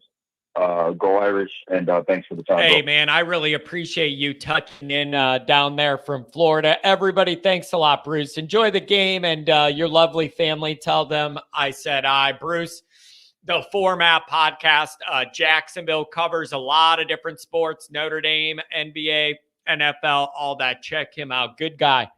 It was great meeting him for the Stanford game last year. It's just the problem is that the game happened. And so, I can't tell you guys how many times I've said everything about the day was fine, and then the game happened.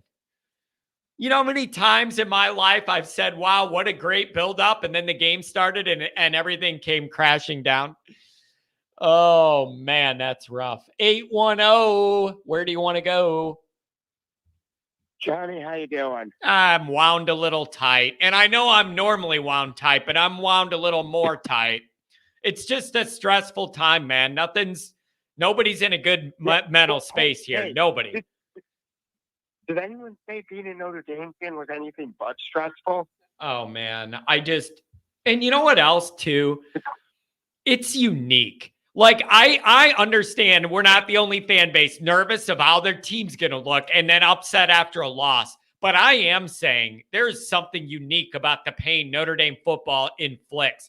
Like they come up with ways that you don't even think are available to stress you out. Notre Dame football stress is very unique in that way. They go the extra mile. They go the extra mile. And I feel especially bad for you because you have to deal with, at the same time as dealing with Notre Dame, you have to deal with whatever the hell the Bears are doing. Hey, you know what, though? I have chosen this life. It's just like The Godfather where they say, this is the life we've chosen. And I just know when I do the post-game show after a loss, I know it's going to be a rough, miserable night for everybody, but the people need their voice, and that's a part of it. So I signed up for that. It's not always the easiest. Yeah. So how are you feeling about this game? I have no idea. There is no way. I have no grasp on a feel of like how we're going to be, or that I'm certain we're down for the count and exhausted and can't get off the mat, or we're going to be fired up because it's USC and we're going to give them our best shot. I have no feel for this. Things are too unreliable lately. I have no feel about we're going to play. I have no feel for USC either. Both teams are I just don't know what we're going to get. How could you? How could anybody think they're going to know what we're going to see after what we've seen the last few weeks? I don't know. Now, one thing I do know is Notre Dame, and this take last year with Clemson, for example. Going into that game, everyone was like, oh, Notre Dame's going to get blown out. And then what did we do? We went in there with our heads on fire. Yep. And wouldn't it, and I think you even tweeted it, wouldn't it be the most Notre Dame thing ever to lose to Louisville and then beat the hell out of USC? It would be right when nobody's engaged, everybody's depressed, and nobody's excited. It would be the most on-brand thing for Notre Dame, just like they've surprised us on the low end, to come out and play great and fired up and fundamentally sound football. And we have some big plays, and then we're in the game and we win it. Like, it would be right on brand for Notre Dame. I'm uncomfortable because normally I feel like I have like a vibe. I don't have anything, man. I have no idea. Nope, I have no idea. I have no feelings for this game at all. Yeah, that's where I'm at too. Normally I would have at least some sense, but I have nothing. Let me ask you this. Given how things have going and where we're at in year 2 of Marcus Freeman and where we're at this year, how big of a moment is this for Marcus Freeman, do you think, in your opinion? Small picture and big. How big of a moment is this for him? Huge. It's levels of 2012 Oklahoma for Kelly. Yeah, huge. Man, well, at least he was undefeated going into that game, right? Like, that's a big difference, though. He had to get that one for its own, and I actually do credit him. I think that was my favorite Brian Kelly win. It was the most impressive to go on the road in that environment, and it was probably about as good as a game Kelly's ever had. It for the moment, it was. But I don't know, man. Does Notre Dame have the energy here? They seemed worn down the last couple of weeks. How are they going to find that spark this week? Is it the USC thing and that fire within them? I think, and I've always said this, when it comes down to rivalry games, take all the record books, take everything that's happened this season, and throw it out the window. Yeah. Yeah. Nope. There's something to be said for that too. And then you add in weird weather. Who knows what you're going to get, man? Sit back and see. Look at the Red River game last week. Going into that game, everyone thought, oh, Texas is going to win. And Oklahoma showed up and said, you were saying? Yeah. But we need to have somebody having a spy on fingernail boy at all times. Gotta have it. Like that just has to I don't be care. that you got to have that. And I have no excuse for that not to happen. I need a spy the whole time. Pick whoever, whatever linebacker, whatever you're going to do. You got to have it. And then also, here's the other thing. I need that kid bracketed. I cannot watch Notre Dame being undisciplined and running around behind Williams and not containing him at all. That is just so undisciplined. I'm not here for that. I have no patience for that. It's unacceptable. You can't do it. They better figure out a way to contain that guy. Keep him in a box. If you let him loose, it's going to be a long night. The nice thing is this game. I don't know if it's good or not. We'll see. Is this game's on NBC, so we're not going to have to listen to Herb Street and Fowler just lose their minds whenever Caleb Williams runs for 2 yards. Yeah. So I don't know what we're going to get. And it's a big moment. And then you go into the bye. Nobody's in the mood for 2 weeks of further depression. So Notre Dame's got to find a way to get it. And you got to find a way to get it in the worst way. So I don't know, man. Any thoughts on the way out? Well, speaking of the bye week, I was talking to my dad earlier this week, and he was surprised that they didn't flip the bye week and the Louisville game. They'll have the bye last week and then play Louisville next week after SC. Yeah, makes no sense. How they did this makes no sense.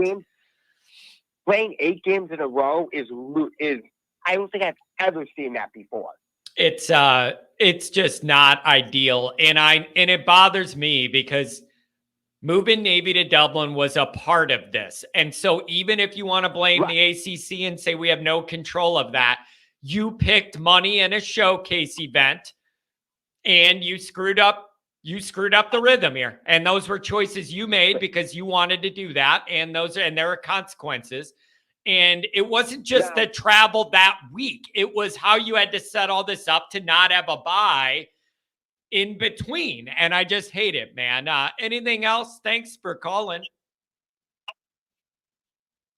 Let's hope Saturday's post-game show is a much happier mood than last week. Oh, man, I need that. The whole group needs that.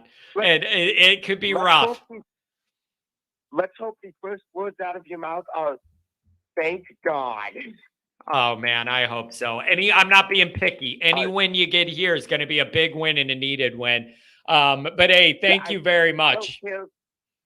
I don't care if we win by 1 point or 30. Just win the damn game. Yeah. Nope. You're absolutely right, my friend. Hey, enjoy the game. Don't stress out too much. Give me a call later. All right, John. Talk to you later. Have a good one, buddy. Oh, man, you guys are wild. 301, let's have a little fun.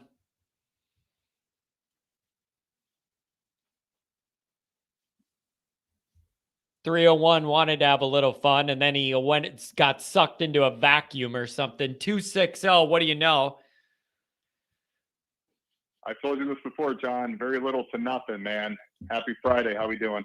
I'm doing okay. I'm just in a very awkward spot where I don't feel like I have a feel of the Notre Dame team. I don't feel I have a grip on the Notre Dame team or where they're at.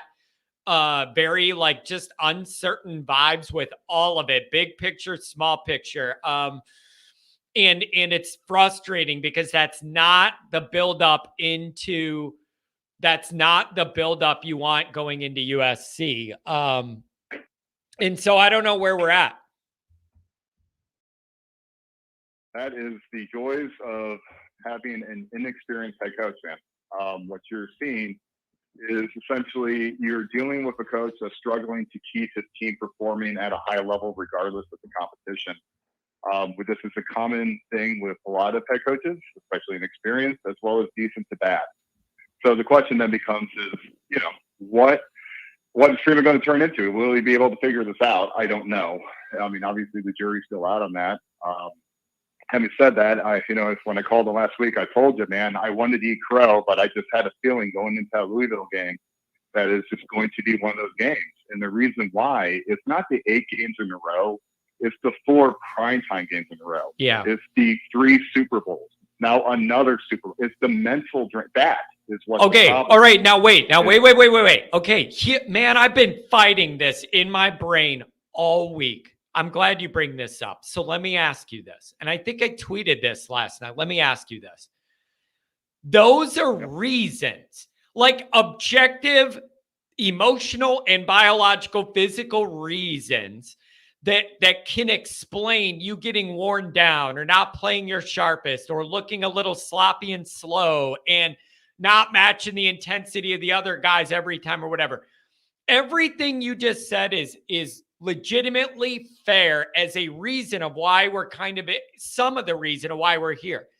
But that can't be an excuse to lose games.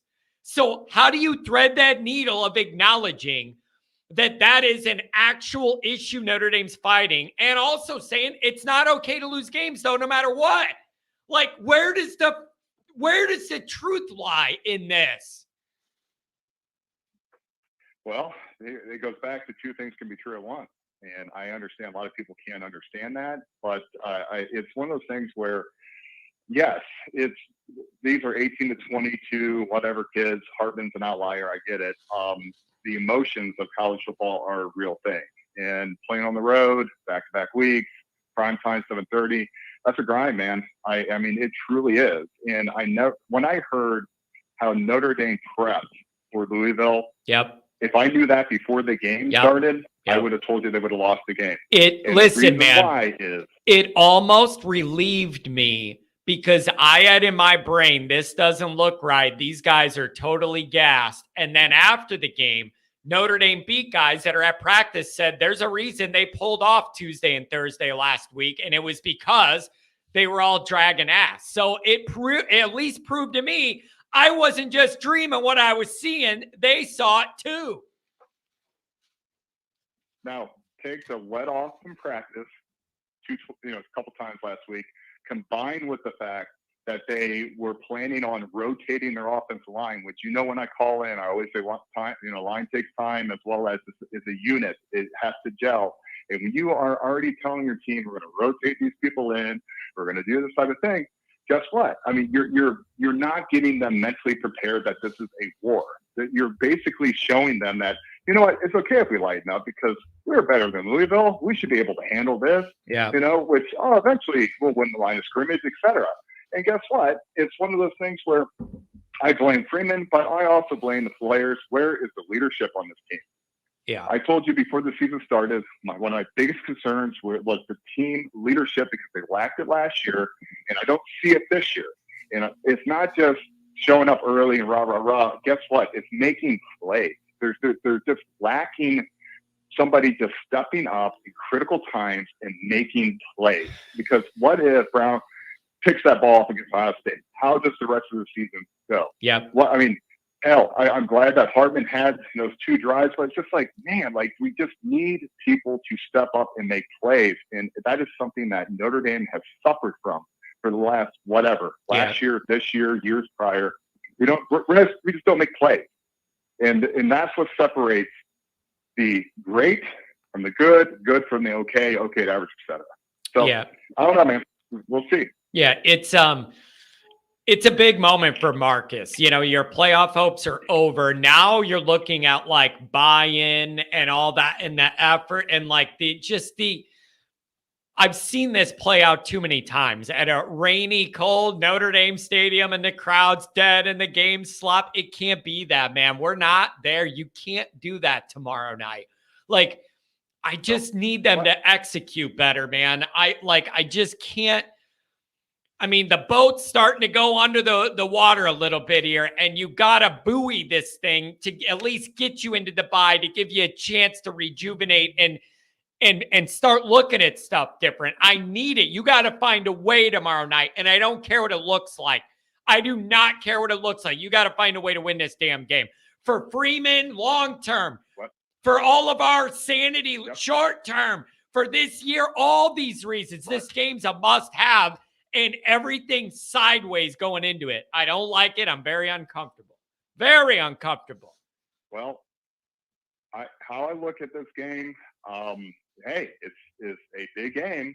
and this is a Marcus Freeman coach team, I expect him to have his players ready. I expect them to come out sharp. I expect them to be physical. I expect it to look good. I really, because this is what a Marcus Freeman team does. It will play to the level of the competition or to the level of the moment. Okay. The question then becomes, is that enough? And can they sustain it? But wait a second. Notre Dame did not do that the last 2 games. Like you just said, that's what a Freeman team does. They didn't match the moment against Duke. They got their ass kicked and got lucky. And then last week they got boat raced. So they're like, I want to believe what you're saying, but the last 2 weeks didn't apply. They played to the level of their competition, is what I stated. So Ohio State is a tier 1 program. They matched that. Duke is not down. They are worse than Notre Dame. They played to that level. They played well enough to just barely well enough to win. Louisville, worse than Duke, played to that level. Okay. USC you gotta play to their level, but enough that you win. You can play to their level enough that you at least win. I get what you mean, though. I get what you mean. You see what I'm saying? They play to the level of the competition. A good coach, if not better, will have his team play at a consistent level, regardless of who the hell that competition is. Yeah. So when you play a Duke, you're beating them by 10 plus points on the road. When you play a Louisville, you're beating them by 10 plus points on the road. Okay. That is what good to great coaches do. All right. Marcus Freeman is not there. I know he's going to have his team ready because it's a high level of game. This is their rival. This is USC. I fully expect them to come out and play well. Okay. Let me say it this way. I expect them to play better against USC than they will against Pitt in 2 weeks. Yeah. Because of the level of the competition. And I do get that. I actually do get the angle you're coming from, and I want to believe that that's the case. And I guess that happened against Clemson last year. Would have qualified under this dynamic too.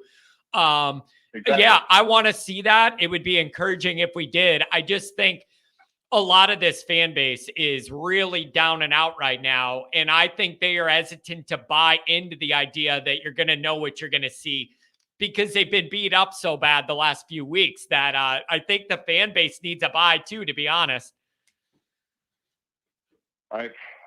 Yes, without a doubt. I would love a break from the 7:30 game. That'd be nice. I know. I know. But yeah, it's been emotional as hell this year. It's just one of those things where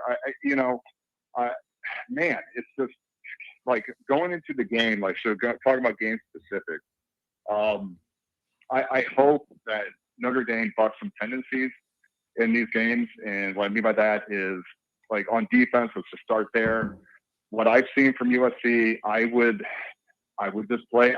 play cover more than I would blitz. I think that's a better route. It would be great if we had a defensive lineman that can actually get pressure on them. Yeah. I'm a little fearful that they're going to come out in that 3-3-5 set that they've done the last 3-4 years against USC, and USC is going to run that damn ball down their throat, which they've done the last 3 or 4 years. And that's why I always say, can they stop the run? Because I'm not even worried about Caleb Williams throwing the ball. If they can't stop the run, it doesn't matter. Yeah. I mean, it's going to be the same thing that we saw last year. You're right.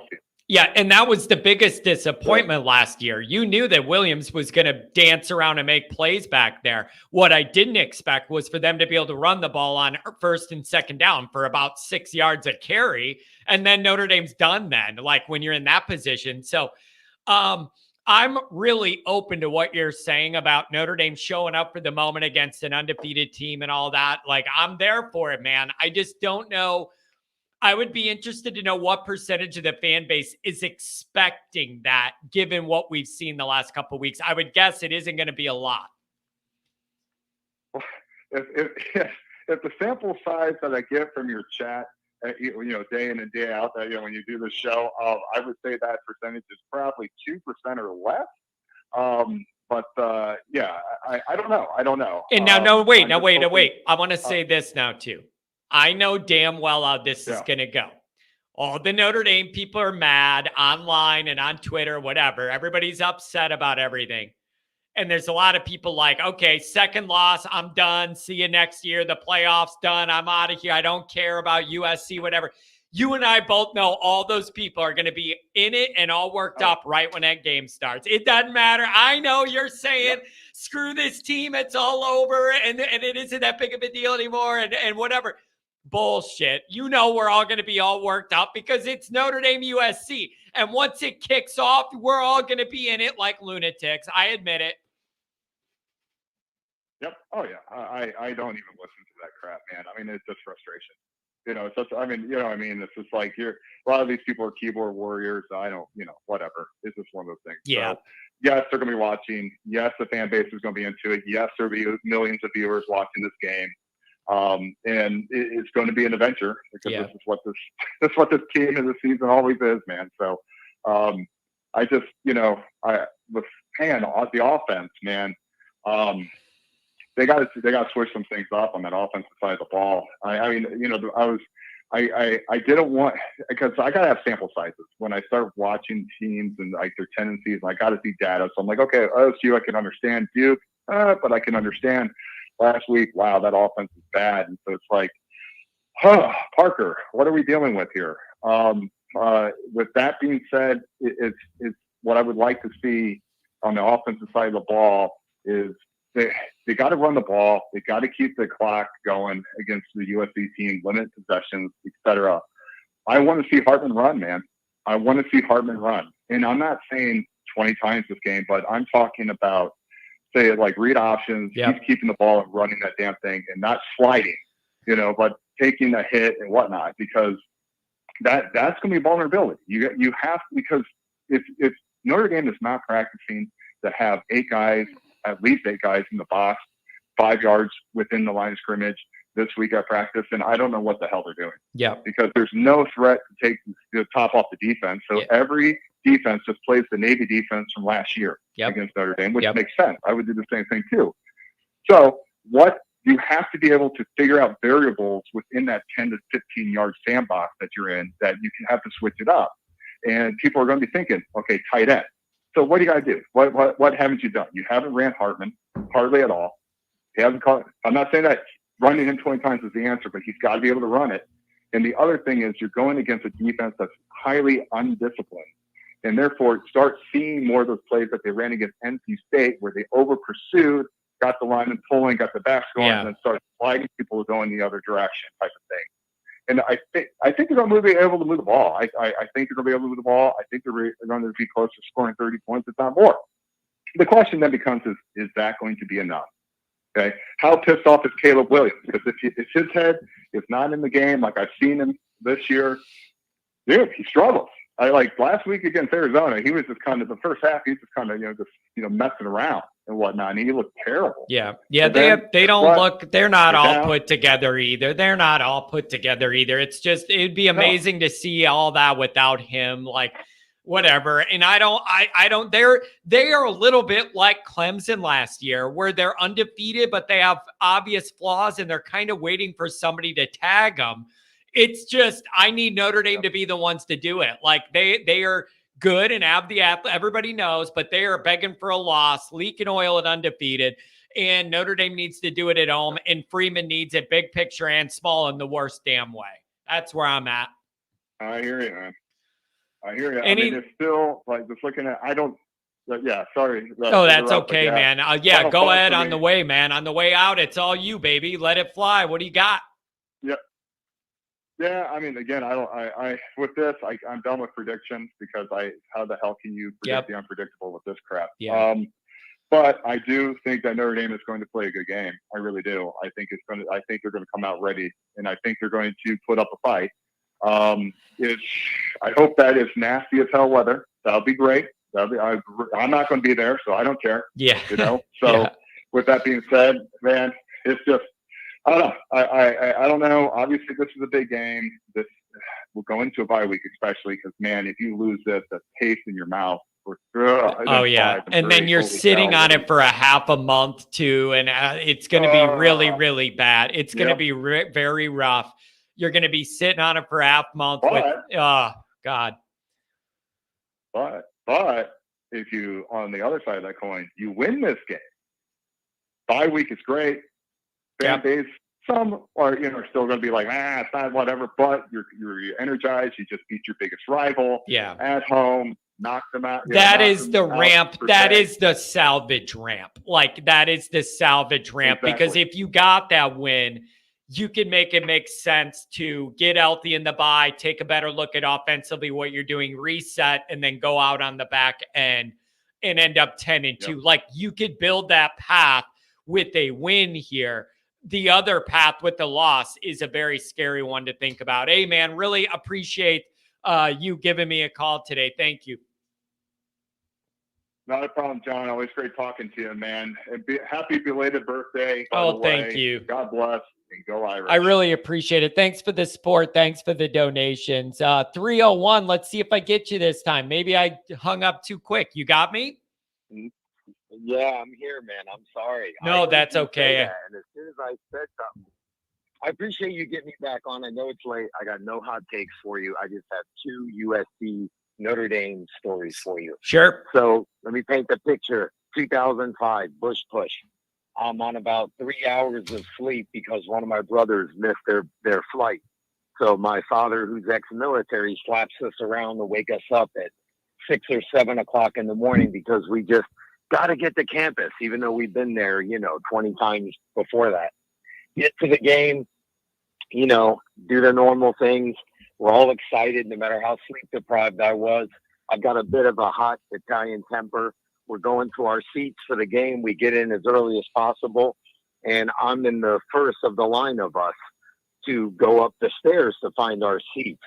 And I get to the seats, and there's people sitting in our seats, a group of gentlemen, right? And I said to the guys, excuse me, I think you're sitting in our seat. And anyway, it escalates. Okay, this is a Notre Dame fan, John, by the way. So it's a group of Notre Dame fans. I get into a verbal and damn near physical altercation with this Notre Dame fan about being in the wrong seats. And so, make a long story short, we had to be physically separated, okay? And as it turns out, I had the wrong seats. I was one row behind. So the guy says to me, he looks at my ticket, after it's all said and done, and he goes, "You're in the wrong row, asshole." And so mind you, even after he says that to me, I still threaten to throw him down the stadium steps because I'm so angry, so worked up for that damn game, right? And so intense. So the game starts. Soon as, things start going well, and after Zibby takes that punt to the house, the guy is turning around and hugging me and grabbing me and saying, "I love it. You're so intense. You're ready to fight." He goes, "This is, we thought we were going to win the game." Okay, fast forward. All the bullshit at the end of the game with the ball going out of bounds, no time on the clock. I think you were there. You remember. We stormed the field. We just start sprinting down the bleachers. Yep. And then they say, no, hold on. There's time left on the clock. Go back to your seats. And then we know what happens next. I've never been through a day of just being drained emotionally like that. Even playing college basketball. I'd never been. Yeah, me neither. Me neither. And then Ohio State this year happened. Worst I've ever felt. Yeah, me too. And then Ohio State happened 18 years later, and it was the only thing that even registers as being close to that moment. And I'll never forget it. And it was just, it was an amazing weekend, ruined by the final few seconds, man. It's just, it was just awful, and I'll never get over it. I'll never forget it. I'll never forgive it. I remember the weather. I remember there not being a cloud in the air. I remember what the air smelled like. I remember every single detail of the build up to that. It was a perfect moment, and it all got ruined. And you know what else? Ohio State was supposed to be that this year, and it was the same exact thing, and it also got ruined. I don't know what Notre Dame's problem is, but they refuse to seize these moments and change the path of modern Notre Dame football. They refuse to do it over and over and over, and pretty soon I'm going to be dead, and I'm never going to see nothing.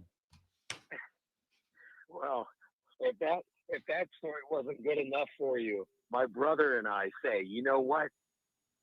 Full shit happened last year. We're going to go to SC. We're going to go to LA. It's Brady Quinn's senior year. He's going to do it. We're not going to let him off the hook. So we go to Los Angeles, right? Go to the Notre Dame Club of Greater LA's tailgate. It's great. Go to the stadium. Here we go with the seats again, okay? They shoved have you been out there, by the way? Have you ever been to the Coliseum? Oh, no. I have no interest in that. No. It's a dump. It's a dump, okay? They shove all the Notre Dame fans up in this tiny corner towards the end where they have the seats blacked out from the Olympics, where they have the football jerseys. You know, they have that part where all the seats are all painted black. So my brother and I come into the seats. This time he was in front of me. We have a couple with their two daughters that had to be like 4 and 2 years old with them, and they were Notre Dame fans. And so they got us packed in like sardines. Well, here comes a group of like 4 massive brutes, okay? I mean, when I say massive, all like 6'4" and up, all 220 plus and up. And they've been drinking heavily. And they come into the row, and the one who was right next to me is going, hey guys, push down. We got 4 of us here. You got to make room. And I'm trying to tell the guy there's nowhere to go, okay? Well, you can already imagine what happens next. I start getting into a verbal altercation with this massive guy, right? We had to be separated by his friends and me because we started grabbing a hold of each other. And so then my brother moves me to the other side. His friends move him to the other side of their group. And lo and behold, the guy was an All-American offensive lineman for Holt. And he was like 6'5", 275 pounds. But when he played, he was like 320. His name was Jeremy Akers, right? So these guys were all Notre Dame players. Some of them walk-ons for Holt. Some of them like second-string guys. And come to find out, after the dust settled and Quinn had like a 76-yard run, and we thought we had a chance to win before the shit fell apart, the guys all became very cordial with me. And we ended up, then commiserating when they lose and laughing about the fact that I almost got in a fight with this massive All-American. By the way, I'm 5'11", 175. So if that wasn't enough fireworks for you, man, listen to this shit. I can't make it up. My brother can vouch for me. We're leaving the game. I've got on my Joe Montana jersey. USC is in the Chicano, what they call the barrio, the Mexican-American low-income hood, okay? There's about 500 to 1,000 people out on the street, all the Notre Dame fans, okay? Some guy comes up to me. He walks across the street, and he's talking shit and pointing in my face, John, like 6 inches from my face. Now, mind you, I just almost got in a fight with a Notre Dame fan. How do you think I feel about an SC fan? So the guy touches me. He like grabs me on my shoulder. I mush the guy back. There's no police anywhere to be found. And of course, it's LAPD at that. And so I almost get in a fight with a whole swarm of people who start crossing the street coming after me while my brother is physically using everything in his body to mush me away from this guy as we walk away. And thankfully, I didn't lose my life in that buddy, because there was nobody there to save me. Can I ask you something? Hey, go ahead. Why is the common denominator to all these near brawls that you're involved? Have you ever, I'm just asking if you've ever considered, if you've ever considered the idea that all these situations kind of find where the hell you are. Yeah, it is. It is, man. It's because I won't take any bullshit. And when he grabbed me, I was already on edge from probably getting my ass kicked by Akers in the stands, and then they got the crap kicked out of him. Everything fell apart. And when he grabbed me, because I was just ignoring him, I couldn't say anything. They got their butts kicked. There was no rebuttal. I had nothing to come back with him. It wasn't until he grabbed a hold of my shoulder. How much alcohol was involved in all these moments? I'm just asking. Oh, there was some drinking, but not not like, completely inebriated. Bro, I Just- need you to, just- I don't need you to Yeah. have any fights, man. You gotta, it ain't worth it. It's really not worth it. And I'm a small guy, so I'm not able to run my mouth and fight anyways. But man, it ain't worth it. It really isn't. Don't And let it do that to Let you. me tell you, I have not had any episodes of that since. But I will say that sitting next to those guys, they did tell my brother and I, like Akers told my brother and I, that the school had worn Holtz down so bad that he basically, and you probably already know all this, but I did not know it, that he had a nervous breakdown and really wasn't even coaching. He wasn't even running practice. He wasn't talking to them before the games. He was so done and distraught that he basically was just there. And that's, he was Akers and the rest of these guys were so upset about. Yeah, that's the what school I'm basically turning into on this show after the way Notre Dame plays from now on. I am just a puppet of myself, and there's not much left, and it's all hollowed out inside. That's what this is turning into. You, man. This is what this is turning into. Listen, man, I want you to be careful. All right. I want you to be careful about your surroundings and who you're saying what to. You're an underlying factor here. I need you to take it easy. All right, man. All right, man. Look, go Irish. Hopefully they can get some payback for us. Yeah, we need it, man. Thank you very much. Have a good one. All right. See you, John. Wow, man. I did not expect that. I really did not expect that. That was a lot of almost fighting stories there. 937 to close out the day. What's going on, man? Hey, John, it's your favorite Buckeye fan. How are you? I don't think I have a favorite Buckeye fan anymore after the way this is all gone and your game and everything. Like I was more open to saying that before, but we just been kind of ran over here a little bit. What do you got, man? Well, I just want to say, last year you weren't able to stop Caleb, the USC quarterback. Is it Caleb Brown, Caleb Smith? I can't remember his name. And I'm out here running, and so excuse my breath.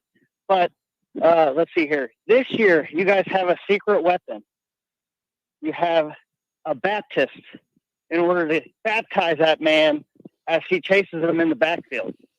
And I think, it takes a Buckeye sometimes. And I think John Baptiste is going to have a big day for you guys. Yeah, we need I'm predicting it now. We do need that. And we not only need like the pressure, but the contain off that edge as well, man. Like it was an issue last year. It was embarrassing the way he ran circles around us. It really was. I actually can't believe that I got the Louisville game wrong last week for you guys. But I didn't realize at the time that Louisville did have an extra day to prepare. And I think that might have really pushed them over the edge for the win, just looking back at it. Another point that I want to make about the Navy game in Ireland, I'll say this, the way the schedule worked out for you guys this year with not having a bye week in the beginning really did stink. But I think you just get so much juice from that week 0 game. If you look great, like it's such a recruiting advantage, momentum, it's just the way the schedule worked out this year. Maybe this wasn't the ideal year to do it. So I'll leave that up to you to determine, but I'm not a Notre Dame fan, but I would take that every time if I could get a team that I know I'm going to trounce, and I'm going to be the sole person on national TV. Like that's a big deal. Now I know the travel is a big deal, but you didn't play. It's not like you played a gauntlets row in the first 3 or 4 games. You really didn't start the hard games until, I guess, North Carolina State was kind of a hard game, but then you got an easy game after that, and then you got the Buckeyes. So yeah, there was time for those players to rest. But it is hard. It is just hard to get up for night games 4 nights in a row. And who would have thought that Duke and Louisville would have been, top 25 teams this year? That's very unusual. In the news, I think this is going to be very interesting for Notre Dame fans. There's a big rumor out there that Clemson has found a loophole in the ACC deal, and that at the end of the season, Clemson is going to the SEC, and Florida State is going to the Big Ten. Now, I heard rumors. But I thought it was Clemson to the Big Ten. I thought was what I saw. Maybe I was incorrect because I never heard. I saw that they may make some announcement or something, but I never heard what it was. And then things got so chaotic with us that I forgot, that I never really realized what it was. Yeah, so I'm not sure what that was exactly because the 10th came and went, and I didn't really see much about that. Yeah. But the rumor is, and this is all over the Ohio State message boards, that Florida State is going to the Big Ten, Clemson is going to the SEC, and I don't know who Florida State's going to bring with them. Maybe North Carolina. So that's kind of. So then, where does that leave the eight? Where in the hell does that leave the ACC though? Regardless of where they go, what does that do to the ACC? I mean, give me a break. I know. I don't know.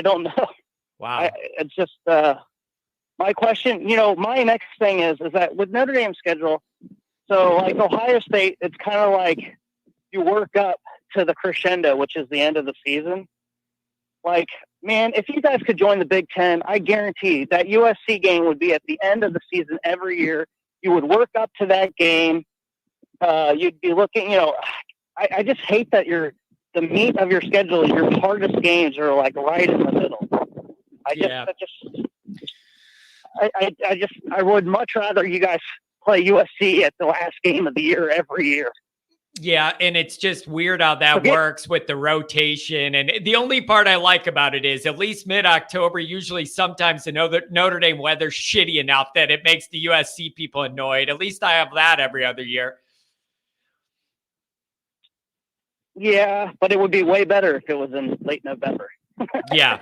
Well, you're right about that, but it's just all that scheduling and where Notre Dame positions itself by being independent and having to fit in the other conference schedules that have less flexibility. Like nothing's easy. But dude, I just have no idea what we're gonna get tomorrow, and it's very anxiety provoking. And I am, I don't know what we're gonna get.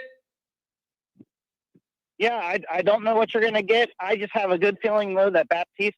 The one thing about him is he's actually really quick, and I think that will, and he's kind of slider, so I think that will be a big advantage. And I'm really hoping. I really want Notre Dame to win. You guys kind of screwed me last week, but I really want you guys to win this week. You need to beat USC. I hate the Trojans, not maybe as much as you, but almost as much. When in 2009, I was a junior at Ohio State, and they came to our place and stole it right at the end with Matt Barkley as their quarterback. It was maybe the last year Pete Carroll was there, and we were winning the whole darn game, and we were only up by 5 with like a minute to go, and Barkley drove all the way down the field and scored a game-winning touchdown. Similar to what the Buckeyes did. It took the whole crowd out of it.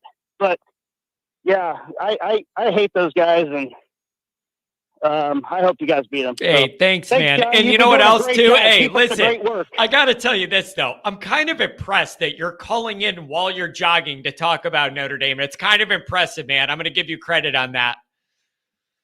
Hey, you're the only person that's worth it to do that, John. I got to say, you're a great talent. I love you, man. I appreciate that. Thank you very much, my friend. Have a good one. Take care. Oh, man. Again, I understand nobody wants to hear from Ohio State people or whatever. I just can't be mean to that guy. He tells me I'm awesome and he loves what I do every day. It's hard for me to be mad at that. But I admit